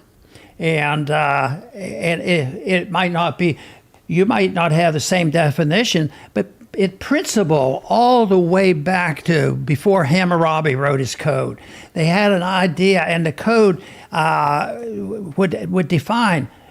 Even back then, when it was such a primitive era, they said you should kill people. You should steal from people. And that's a higher law. It's a higher law that was known to all civilizations. And I think that you have to have that. But it's truth versus nihilism is a good way to do it. But I think it's also a higher law which has been known about and accepted on from the beginning of time, from time of Adam and Eve. It implies right and wrong, good and bad. And if you have that, you have no unit of account on social order. So is this like social credit score, kind of like Let's hope not. Is it like an aberration of what we're supposed to think is truth? Like truth is what they tell you it is, as opposed to truth is don't kill people. I guess he could be, but the social credit thing, I don't want to get near that one. I agree. And I wonder if losing touch with our unit of account from the Bible, I was never really raised in that way religiously, but I think that there's value to it. Like that if we lose touch with that, then another form of account will come in, like you account to the state, something like that. I think the woke left have no moral framework. It's just power. And then the traditional Judeo-Christian values of the United States is a moral framework. So I think that's a big dividing point in the culture war. Those who, and I said this before, Bill Maher is a great example of this. He says he's an atheist. He doesn't believe in God, but he holds all of these Christian values, such as the right presumption of innocence, which is rooted in the story of Sodom and Gomorrah, as the principal example I tend to use. But here's a guy who was raised in a society that held these values to be true. He then says, but I don't believe anything about a man in the sky or a resurrection or anything. And those stories are totally separate from the moral values of presumption of innocence, for example. And so he grows up, he lives a life, and he says, I don't believe those stories, but I'm going to tell you, we have to hold these values true. When people then grow up completely outside of that religion, that never even hearing the stories or any of those values, they don't recognize presumption of innocence. What do they recognize? The only thing that matters is how powerful you are and what you can take. Mm-hmm. Very well. I've got a burning question I wanted to ask you at the beginning of the show, Ron, and I'll ask you now. If you had the internet in 1976, before you ran for Congress, would you have started a YouTube channel instead? I had trouble starting it in 1982 or 1992. No, I'm not in. I think about it in theory and in principle and usage and the practicality and how you get the information out. And my job, I spend most of my time, is trying to understand things. That's why I was fascinated with just the fundamentals of economic policy. If it was to Leonard Read in the Foundation for Economic Education, information. To me, this was exciting. And I used to kid myself. I said, boy, I'm sure glad I found these people that agree with me. And of course, it was the other way around because it's been there a long time. So I think that, people can find a thing. But that to me was the most interesting thing is to search. I think once you discover that you're not going to know, we might just say we all agree on the general principles. That sounds good, having truth and non-aggression principle. But each one of us might apply it a little bit differently, because the one thing the conservatives can't do is leap over this and accept, somebody else's personal behavior. And then they want to regulate that. That means they've leaped over too far. And that means they have to use force to do that. That's why the idea of aggression has to be very, very definite. You said something at the very beginning of the show about there being no honest people in Washington, D.C. or something to that effect. And I wanted to say this right away, but I can think of at least one. I can think of more than one, but to be fair, at least one. And that's Rand Paul, who your son, obviously. And then you also mentioned, you had kids in college. And I think that Rand is one of the only politicians that I think is doing a good job that actually is doing right. I think they're all far from perfect, but everyone's human. And then there's people like Thomas Massey, who I think is doing a tremendous job. Massey's very good. I'm wondering what your thoughts are on the current state of Congress. And obviously, I assume you think your son's doing a good job, but I'm curious to hear your thoughts. Well, once again, I don't get into the detail of that. I've over the years don't even like using their names. One time we had a little rally after they did allow me at the time of the election. They didn't permit me to speak at the convention, and so we had our own rally. I think where were we, in Florida? Florida. I was there. Were you? It was a great event. Well, anyway, it was, and I think I spoke on average about an hour or so, and I did, and the crowd was just great. And I never say, oh, I gave a great speech. I say the crowd makes your speech, and that made all the difference. And so I was just really amazed, at the reception that we got there. So it was huge. It was a stadium. There was multiple stadiums in Florida that particular year as well, and there was multiple shows and multiple people being like, "This is a representation of the people that's not being represented by the corporate media. That's not being represented by the political class." And there was so much discontent because finally we had a voice that was being heard, but it was being censored by the media. But it was being downranked everywhere, which was crazy. Well, when I finished that speech, somebody came up to me, and it might have been a friendly reporter or somebody that wasn't coming. Matter of fact, it maybe was a criticism. I didn't know it.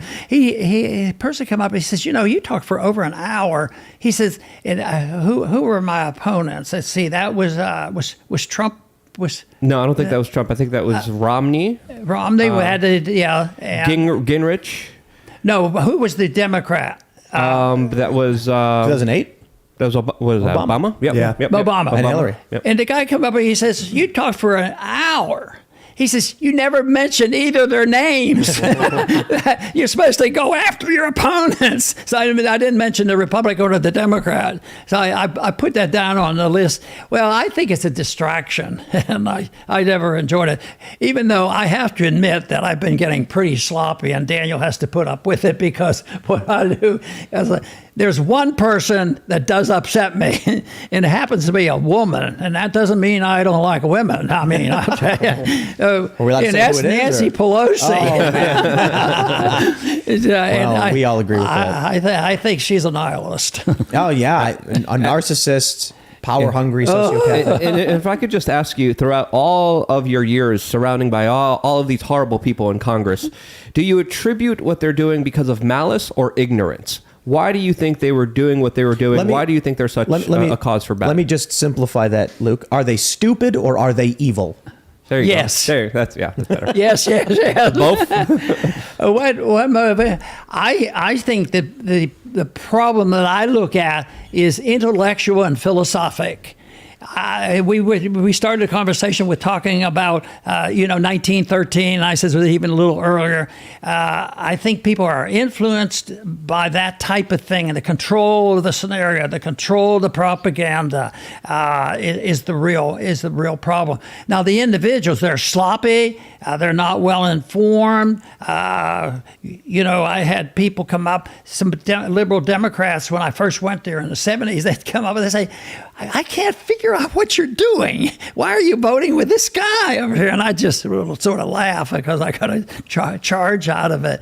But no, I think that's where we're making progress. I think people are. That's why I love to see young people talking about these issues. So you think that I think most of people don't know how much influence they have, because I certainly don't believe some of the things people tell me. Oh, you did this, and you did that. But if people, all you have to do is to have a small group. If you have 10 people, you're even denied the information. You'll never know. Well, I don't know how many people watch your show. We probably got about 50,000 or more right now. But you don't know what that 50,000 might do in the next 10 years. Well, one thing that's the way things change. Ideas. Right. And I'll say this to you. And one thing I've only realized, maybe like a year ago, is people tell us when they're watching, they're actually watching with 3 or 4 other people. So it says one, but it's actually a family or it's a group of friends who are hanging out. But I'll say this to you, Dr. Paul and Congressman. I don't know if I would be here right now if you were not doing what you were doing, throughout your entire career. The things that I started learning online, the speeches that I saw from you had a tremendous influence. And I think Luke, obviously the same thing. He's at your rallies. So you may get started with this one idea. And as you mentioned, you tell the 10 people. Those 10 people tell 10 more. Those 10 people tell 10 more.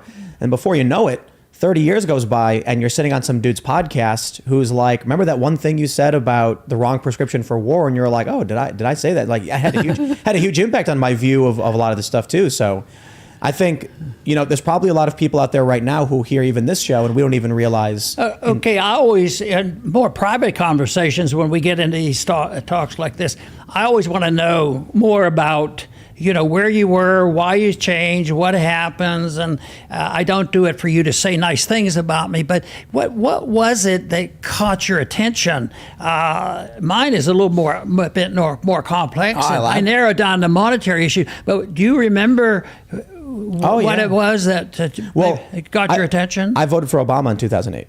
I had seen a lot of things on the internet. I had a lot of friends.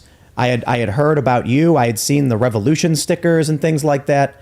I think that was around that time. It's been a long time. But I remember Barack Obama was supposedly going to be the anti-war guy. That the Bush era was completely wrong. People are marching through the streets saying he was Hitler. And then I'm this young kid and I'm listening to punk rock music. War is bad. War is wrong. Blah, blah, blah. And I agree. I'm like, I don't understand why we keep hearing these stories about civilians being killed. I don't understand. And I research it and I learn about it. And I start to understand the history, and I read about, Desert Storm and things like that. I was a lot younger. I read about the Cold War. And then I say, I don't trust the government. Barack Obama is supposedly going to be hope and change. And I'm young and naive. And people tell me, you got to understand, he's an insurgent candidate. He's not supposed to be there. It's supposed to be Hillary. She's the establishment. Vote for Obama. And I'm like, wow, is this really the change? And you know what? One of the first things Obama does when he gets into office is he bombs a village of women and children with a drone strike, or I think it might have been an airstrike or something like that, under the guise of terrorist hunting. And I was like, okay, well that's weird, but maybe that was from the old administration. Like, I'm going to give him a chance. And then he surged our troops in Afghanistan. And then I just got really jaded and angry and was just like, so they lied to me the whole time. Sounds to me like the war issue was a big issue for you. Yeah, absolutely. No. And of course, then everything you had been saying about the war was, I started asking myself, why is it that it's this Republican candidate who is preaching against war, who's still preaching against war, who has now, I can see, has the track record of actually caring about these issues. And then I started to see the hypocrisy in these other liberal and Democrat voters who told me they opposed the war, but the moment Barack Obama got elected, they stopped caring. And I was like, you lied to me. That put a chip on my shoulder, and I got deeply offended and distrustful of these people. And not to mention, I never liked Republicans as it was. So what I ended up seeing was more of, I've never considered myself like a right-leaning libertarian or a conservative. I remember seeing you give certain speeches where I was like, well, I don't agree with that. But the one thing I always said, and I think the Mises Caucus actually quoted me and they made a little graphic, was I thought to myself, this guy Ron Paul is saying, here's what I believe, but you know what? I think the government should leave you all alone. And I thought to myself, well, okay, I can vote for that. He can believe whatever he wants as long as he leaves me alone, right? And so that was a big factor. And I would consider myself kind of like a centrist libertarian type, more like more freedom, less government, a little bit of government. I'm not an anarchist or anything like that, but I think the Obama being a liar thing, and it was kind of like they spat on me. They lied to me, they insulted me, and I just don't trust them. And I see you consistent. I see, and I was a huge Bernie Sanders supporter in 2015 and 16 for a similar reason. He was more what I thought of as the left-wing version of you, anti-war, pro-worker, all these things. Sure enough, that was another lie. He ends up just catering straight to the establishment the moment they tell him to, makes $1 million selling a book, and then says, you can be a millionaire if you write a book too. And I'm like, was all of that a lie too? I gotta be honest, I just don't like any of these politicians. But, you seem to have retired with grace and dignity and remain consistent on all your positions. Then your son is in there doing great work as well. And I'm like, these are the only few politicians I actually think have ever meant it, to be honest. Did they ever try to buy you off? Did they ever try to silence you or stop you? No, they always insulted me. They never came to see me. You think that if you'd No, the lobbyists didn't come. Did they come to our office? One time and you kicked them out. I didn't. You listened to him first. If you'd become president in 2008, do you think that they would have been like, here's who you're going to bomb next? And if you were like, no, that they would have JFK'd you? Well, that's hard to say. But if you did more than that, if you really changed things, there'd be a revolution. That for some reason, whether they kill you or what, but anybody that supported it would be done. It's not going to happen. That's why we have to expect the collapse to come in a different way.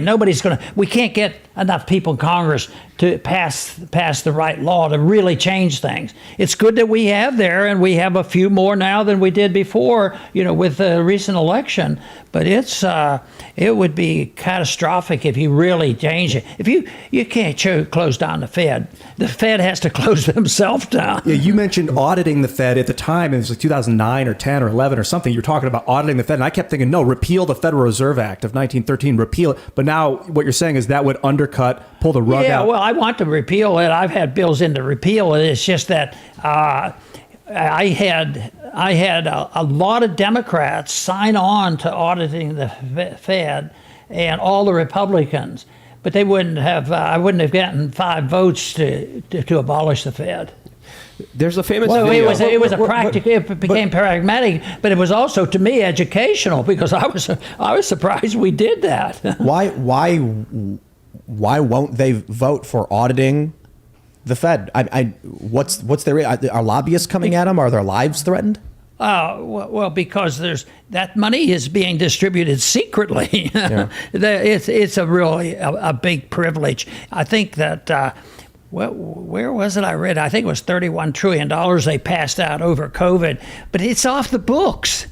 I mean, they don't go through Congress, Yep. To appropriate this money. It is, and they don't want that to be revealed. That's why I said the thing they want to protect the most are the international transactions. Yeah. That's where they wheel and deal and keep the bank international settlements. That's probably do a lot of the wheeling and dealing. And the bailouts are secret. A lot of the money is being moved around. No one even knows exactly where it's going, who it's going to. I confronted Ben Bernanke about this issue. The guy tried to steal my microphone from me because I was like, where's the money going to? How much money are you giving people? And this was all the way back in 2011. But the good news is the market is more powerful than the politicians, and that is why Bretton Woods broke down. That's why Henry Hazlitt was right. All through the 60s were right, and the people said, it won't work, and finally it didn't work. And that's why the same people are saying the dollar is going to get much, much weaker, and it will lose its reserve It's a reserve credentials. What do you think is like a cogent move forward to try and bring it into a slow landing, soft landing, as soft as we can? You can't do that. But because the time has passed, the best example to know what we could have done and should have done is 1921, because there was a very serious depression in 21.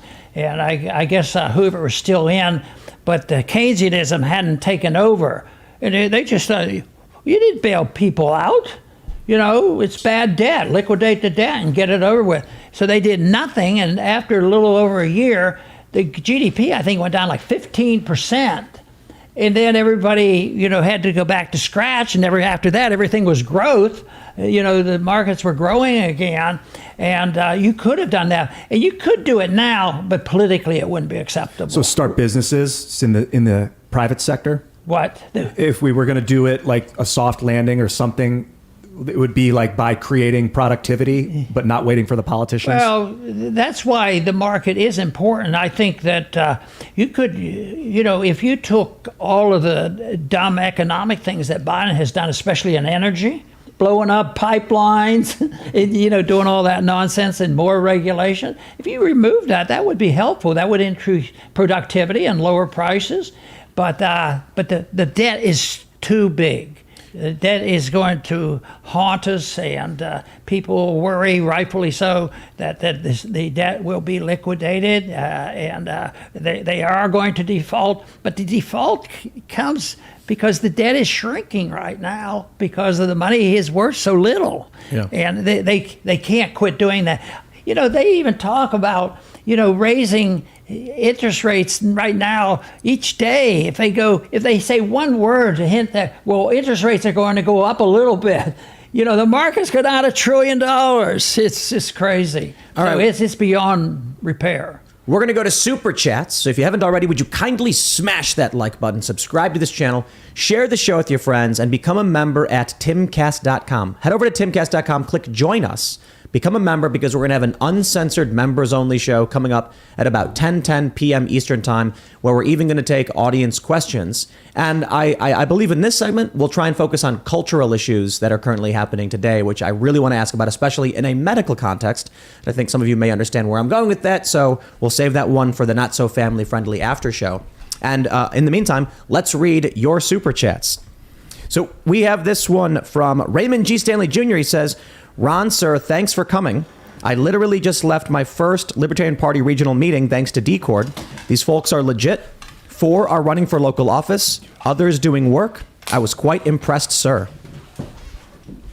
You're about to get up? Or you had the bathroom? Was that a question directed? No, I just didn't hear. Someone was just saying that they one of our audience members saying that the Libertarian Party is legit, and they thank you for coming. Wonderful. It's great to be here. Oh yeah, if you go to the bathroom, go for it. Tell me what the schedule is like. We got about 30 minutes. We're gonna do Super Chats with the audience. Okay. Audience questions? I'm going. Yeah. Hop on out. No problem. We'll read some Super Chats and do your thing. All right. Chris O says, Ron Paul is the most principled, inspirational political figure of my lifetime. Thank you for everything, Dr. Paul, and thanks to Tim for having him on. I think thank you to Dr. Paul and Daniel for coming. I mean, this is it's an honor and a privilege. One thing I wanted to add too, just in this context, when Dr. Paul asked me about like what mattered to me, is I want to stress that I was very much in the generic pro-choice camp when I was younger. And then I heard Dr. Paul talk about life beginning at conception, explaining it and giving his reasoning. And that changed my view. I wouldn't say that I became pro-life or anything like that, but I immediately was like, interesting. I understand now what he's saying in terms of the pro-life context, life beginning at conception. He's a doctor. He would know. I respect that argument. And it changed my views. And it pulled me back closer. I would say when I was younger, it was very much like, who cares? Abort the baby. Like, what, punk rock. And then I was kind of like, we should probably have some limitations on this thing. And so it definitely made me, because when I was younger, I was probably far left, anarcho-leftist, whatever that means.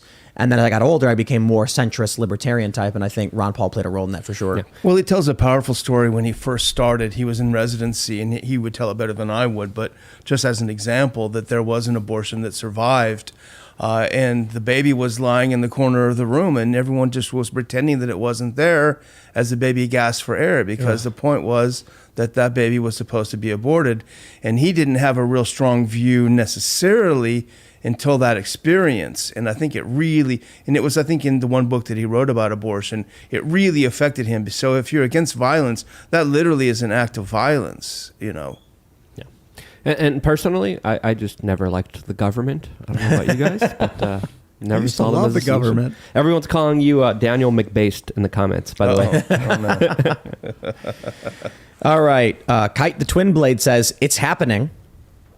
It is indeed. It is indeed happening. Yeah, everyone's mentioning the meme. Yeah. So, Liam McCollum says, Dave Smith 2024, so Ron Paul can be the last Federal Reserve chairman ever. would you accept a chairmanship at the Federal Reserve if you were nominated?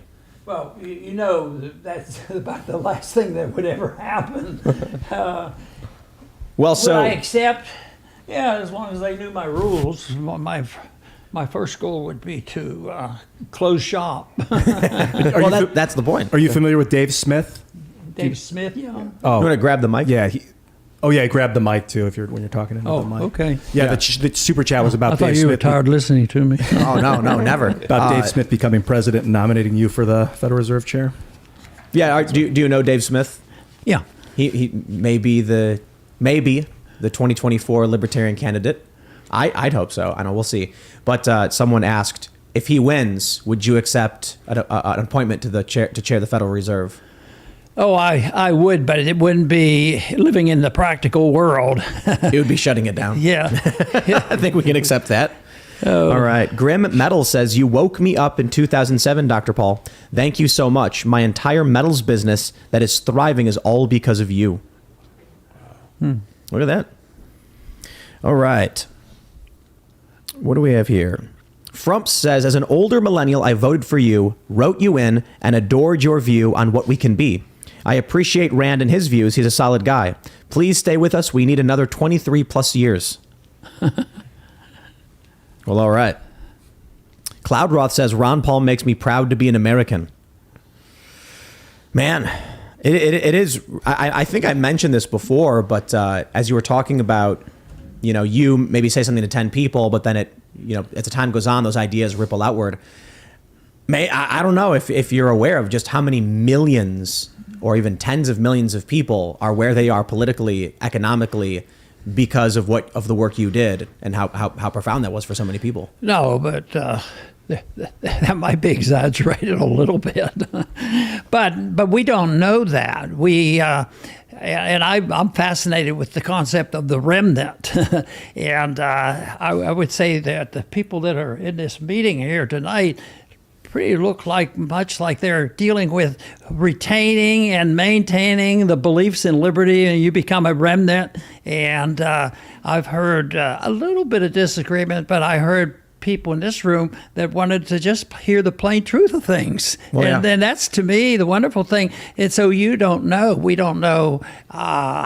well, you might know, you have the numbers, how many people listen, but you don't know how many people they talk to the next day. So that's what's so miraculous about it. And I think it's wonderful. Somebody asked me one time that, after having been up there, how did you ever put up with it? It's so disgusting. And I said, well, I'll tell you what, it never bothered me because, obviously my goal was not to become a congressman or the chairman of the Federal Reserve. I said, so I just, I did what I thought I could do and in my own way. But, I had low expectations, and so I tolerated it quite well. Gormal says, thank you, Dr. Paul, for everything you've done and raising a remarkable son. I would love to hear your opinion on national divorce.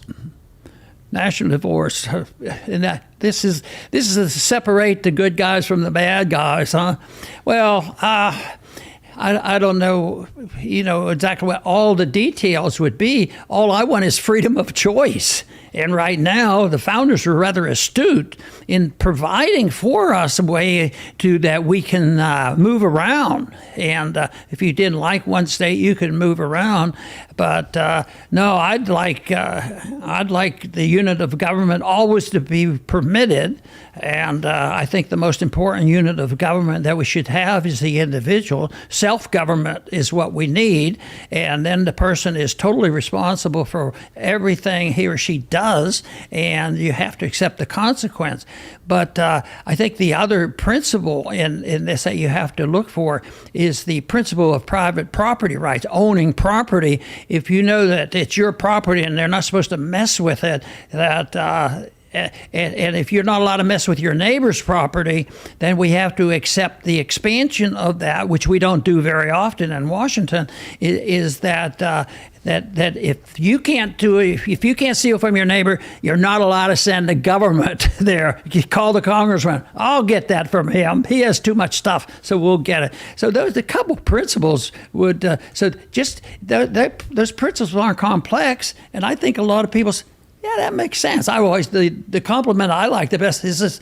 Why I like to listen to it. It makes common sense. That's good. You know, if it is, it's not too complex, and the direction we go in. Otherwise, if you want to get the Keynesian mathematical formula out and say, well, if we do ABC, you can get this, and we can, all that nonsense. They go, no, that doesn't work. That'll put you to sleep for sure.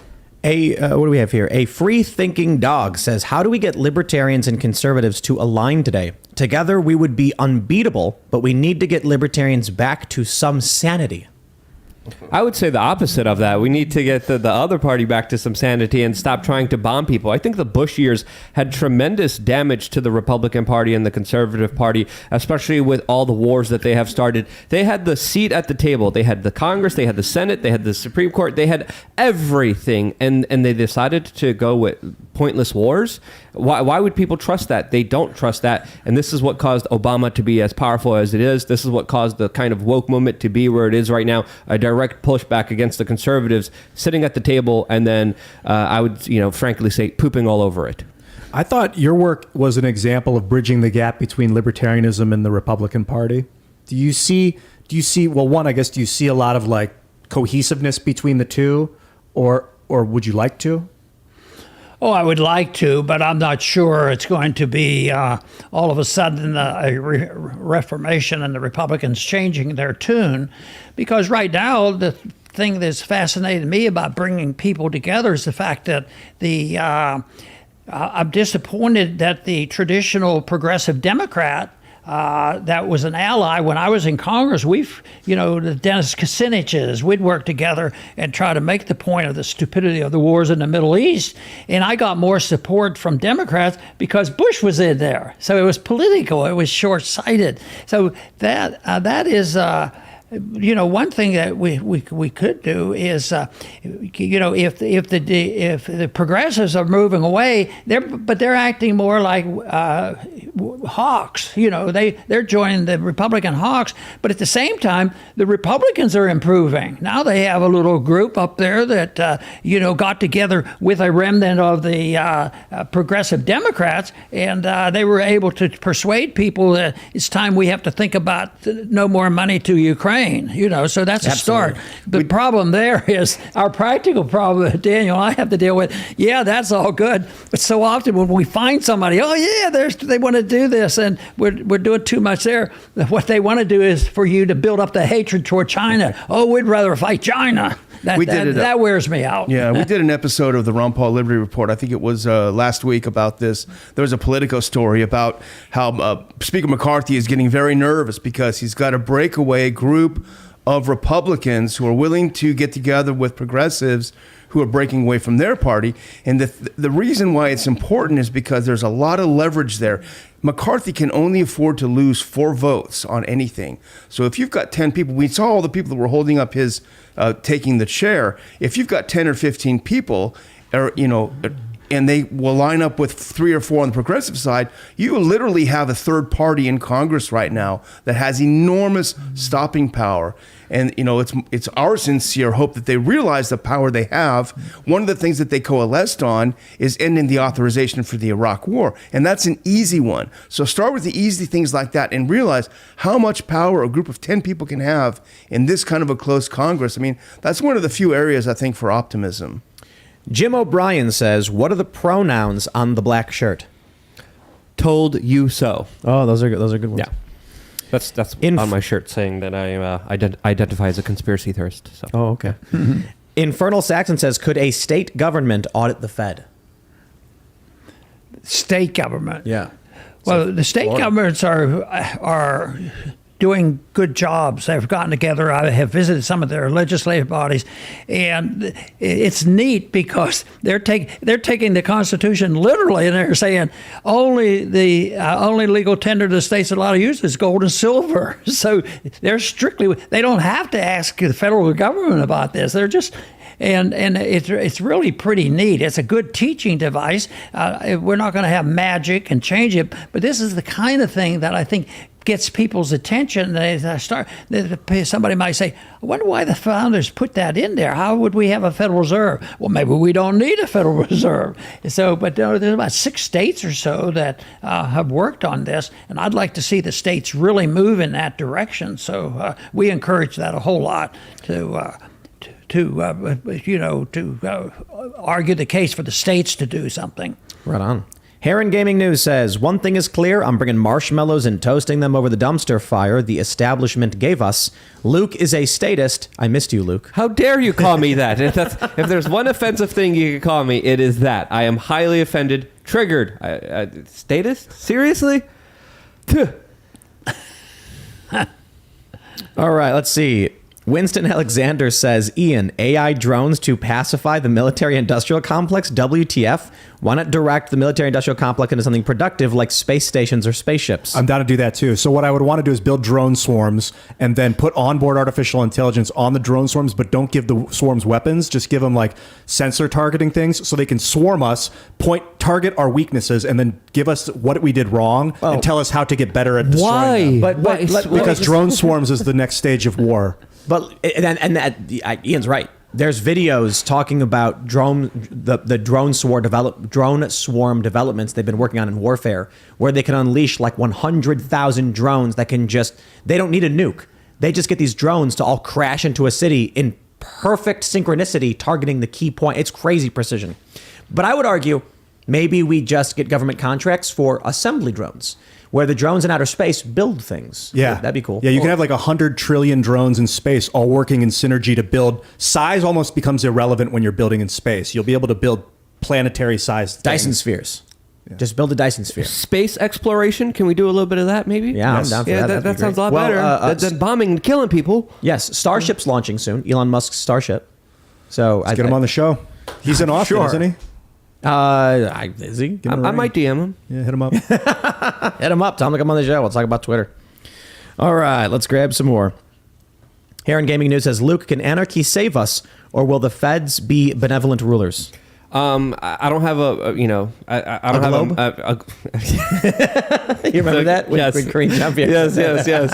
I can't predict the future, but I know if people follow the principles of the non-aggression principle and voluntarism and become personally responsible for themselves, no matter what happens, they will be ready for whatever comes and more prepared for it, and in a lot better situation than if they weren't. So I think those two ideas that you guys represent so well and speak about for so many years are critical at this juncture where things are very crazy. They're only going to get a lot crazier from here, and more than ever, we need to take care of ourselves and our communities. And I think if we go along those lines, we're going to be ready for whatever comes next. Wow. Hequibus says, Tim, eggs are $10 for a dozen in California. Meanwhile, at the castle, we've got like 200 eggs. It's in because we have chickens. We have like 30 of them. So we get, we're getting like 27 eggs per day, some ridiculous number. Do you have a farm, Ron? Not really. I have a couple of acres.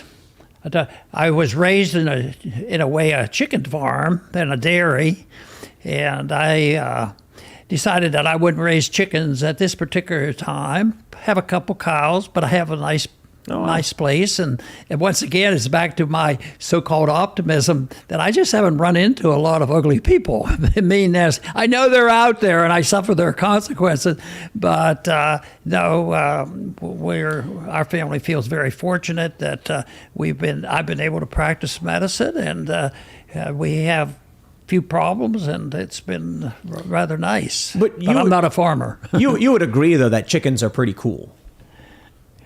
I don't know. I think they're sometimes pretty dirty. Yeah, they're nasty little poopers. But I think chickens are great. Can't beat the eggs, man. Fresh eggs for breakfast, man. Oof. And we had a garden, so we would pluck the cherry tomatoes, I'd grab some zucchini, and then I'd make my own breakfast right there from my you own know, garden. Murray Rothbard used to say, well, he says he believes in the division of labor, and I do too. So you raise the chickens, and I'm going to save my silver dollars and my gold coins, and so I can buy some eggs from you. All right, let's see. What do we got? Callum Dimmick says you should talk about the similarities between the Tennessee legislature bringing back the senators they kicked out with the caning of Senator Summer right before the first American Civil War, i.e. hit him again. Well, I don't think it's the same thing. I mean, the pre-Civil War caning was merciless brutality, which left the guy permanently disabled, depending on who you ask, I suppose. And what we have now is a guy threw a hot coffee, was arrested for throwing hot coffee 4 years ago, and then was permanently banned from the Capitol, later got elected as a Democrat and brought into the Capitol. Then he joined the protesters to storm the Capitol, so he got kicked out, and then got reinstated by Democrats to go back to the Capitol just recently. So I wouldn't call it a caning. There are similarities in that there's a division between both sides, but I don't know. When was the last time there was an expulsion in this matter? It's been a long time, I'm pretty sure. Trafficant. What is that? Probably Trafficant in the U.S. House.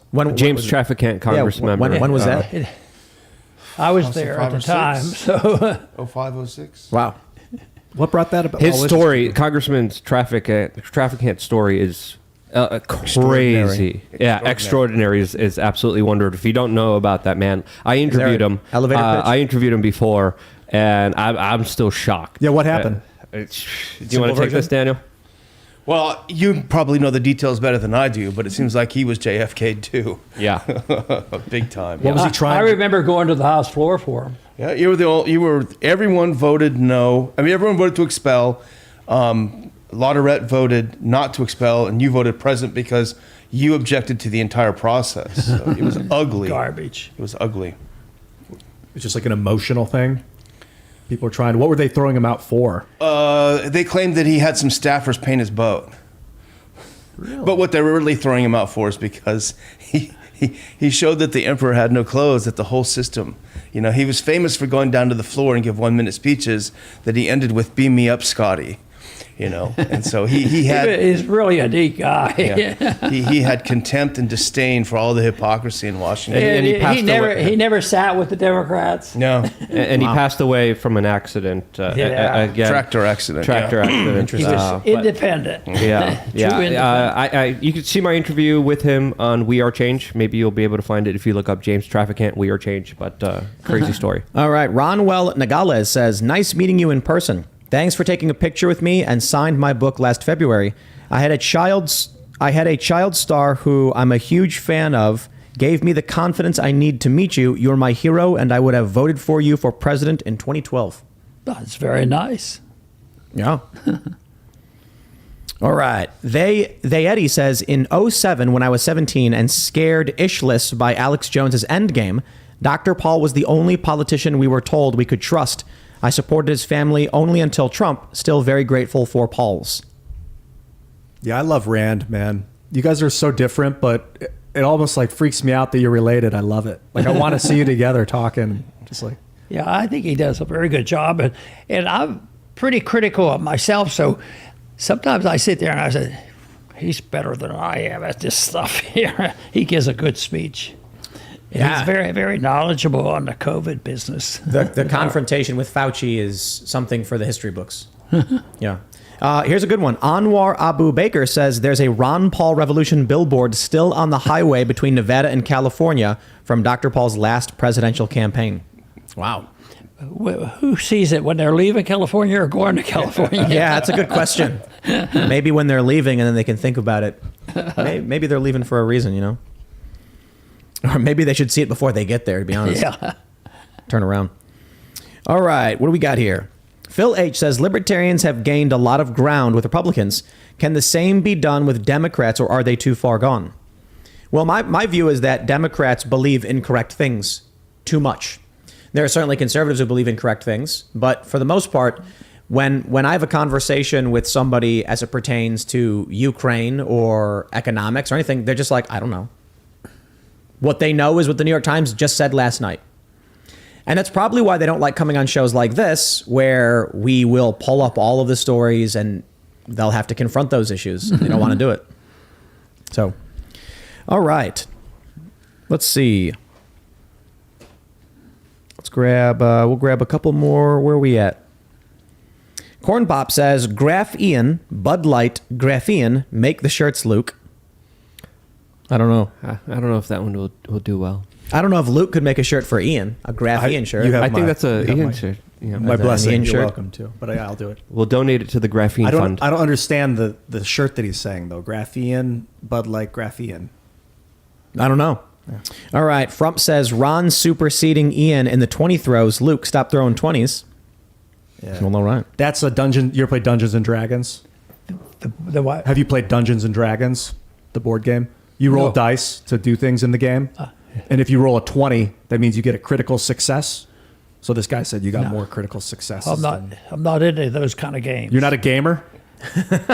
I go to Congress instead. Yeah. Play games over there. Yes. All right. Kite the Twin Blade says, Dr. Paul, thank you for being you. You turned me from a rabid neocon in 2007 into a right libertarian. I found real, nonviolent solutions when none were offered by the Republicans. I completely agree. I think that's absolutely how at least a lot of people I know felt. It is fascinating to hear now we have Republicans come on the show, and Luke will say something like, we've been warning you about the FBI and the ATF and the CIA and the intelligence agencies for a decade, and then you'll get these prominent conservatives going, yeah, you were right the whole time, we screwed up. And that's an amazing thing to see. I think it's great. Yeah, who knew destroying the Constitution was a bad idea? Who knew destroying people's civil liberties and freedom of speech and the Fourth Amendment and on and on and on was a bad idea? A lot of people saw it. You warned people about 40 years ago. There's a video of you 40 years ago warning about the FBI. It's going viral right now all over Twitter. Glenn Greenwald just tweeted it out. But I've been seeing that video for a very long time. You warning us about the FBI, and you were absolutely right on the money. And the situation we're in now is just absurd. For sure. All right, everybody, if you have not already, would you kindly smash that like button, subscribe to this channel, share the show with your friends if you think it's really good, and head over to timcast.com, click join us to become a member. We're going to have a members-only uncensored show up in about 10 minutes on the front page where we'll get into more cultural issues and some medical components of cultural issues. So you won't want to miss it. And we'll even take calls from our members. So again, timcast.com. You can follow the show at Timcast IRL on Instagram and I think Facebook too. You can follow me personally at Timcast. Dr. Paul and Daniel, do you guys want to shout anything out? Just invite people to watch the Ron Paul Liberty Report. We're live at Rumble noon every Monday through Friday. And the Ron Paul Institute is ronpaulinstitute.org. Is that noon Eastern? That's noon Eastern time, yes. What's the Rumble channel again? What's the URL? Ron Paul Liberty Report. Daniel McBased and Dr. No. Thank you so much for coming on the show and talking about the non-aggression principle. Really appreciate everything you guys have to do and everything you guys are doing. So thank you so much. If you guys want to check out my channel, it is youtube.com/wearechange. I do a lot of videos. There's many years of a lot of interviews with Dr. Paul, interviews with James Trafficant, a lot of interesting people, youtube.com/wearechange. And I'm doing an in real life meetup this Thursday, 3:30 p.m. Austin. You could find out about that by being a member of LukeUncensored.com. LukeUncensored.com. See you there. You said Luke Unfiltered yesterday? There's two websites now. Okay. I'm I was testing like- them out. I'm seeing which one works better. LukeUnfiltered.com, LukeUncensored.com. Both of them work. I'm Ian Crossland. Ron, anything? Thanks for coming, brother. Anything you thinking? Well, I would just make a point that I make frequently is a lot of times after a speech or a meeting, people will come up and thank me for being a big help and encouragement in what they were doing. But I have to admit that I come for selfish reasons, because when I meet people like you who are interested in what I'm in, and you generally agreed with me, that's an encouragement. So I leave with a positive attitude, and that that I benefit as much as you might tell me you benefit. So that is what I think is beneficial. And the neat thing about all this is the whole idea of the remnant is so fascinating that I don't know how long you've been on the air and all, but you probably have influenced a lot of people, and it sounds to me like, gee, I sort of agree with those guys up there. They have a good message. I wonder where they got that. Exactly. But it was a delight. Thanks for having me here. Absolutely. All right, everybody. Serge is also pressing the buttons. He doesn't have a camera, though, but shout out to Serge. Yeah, I'm still here. All right. We'll see you all over at timcast.com in a few minutes. Thanks for hanging out.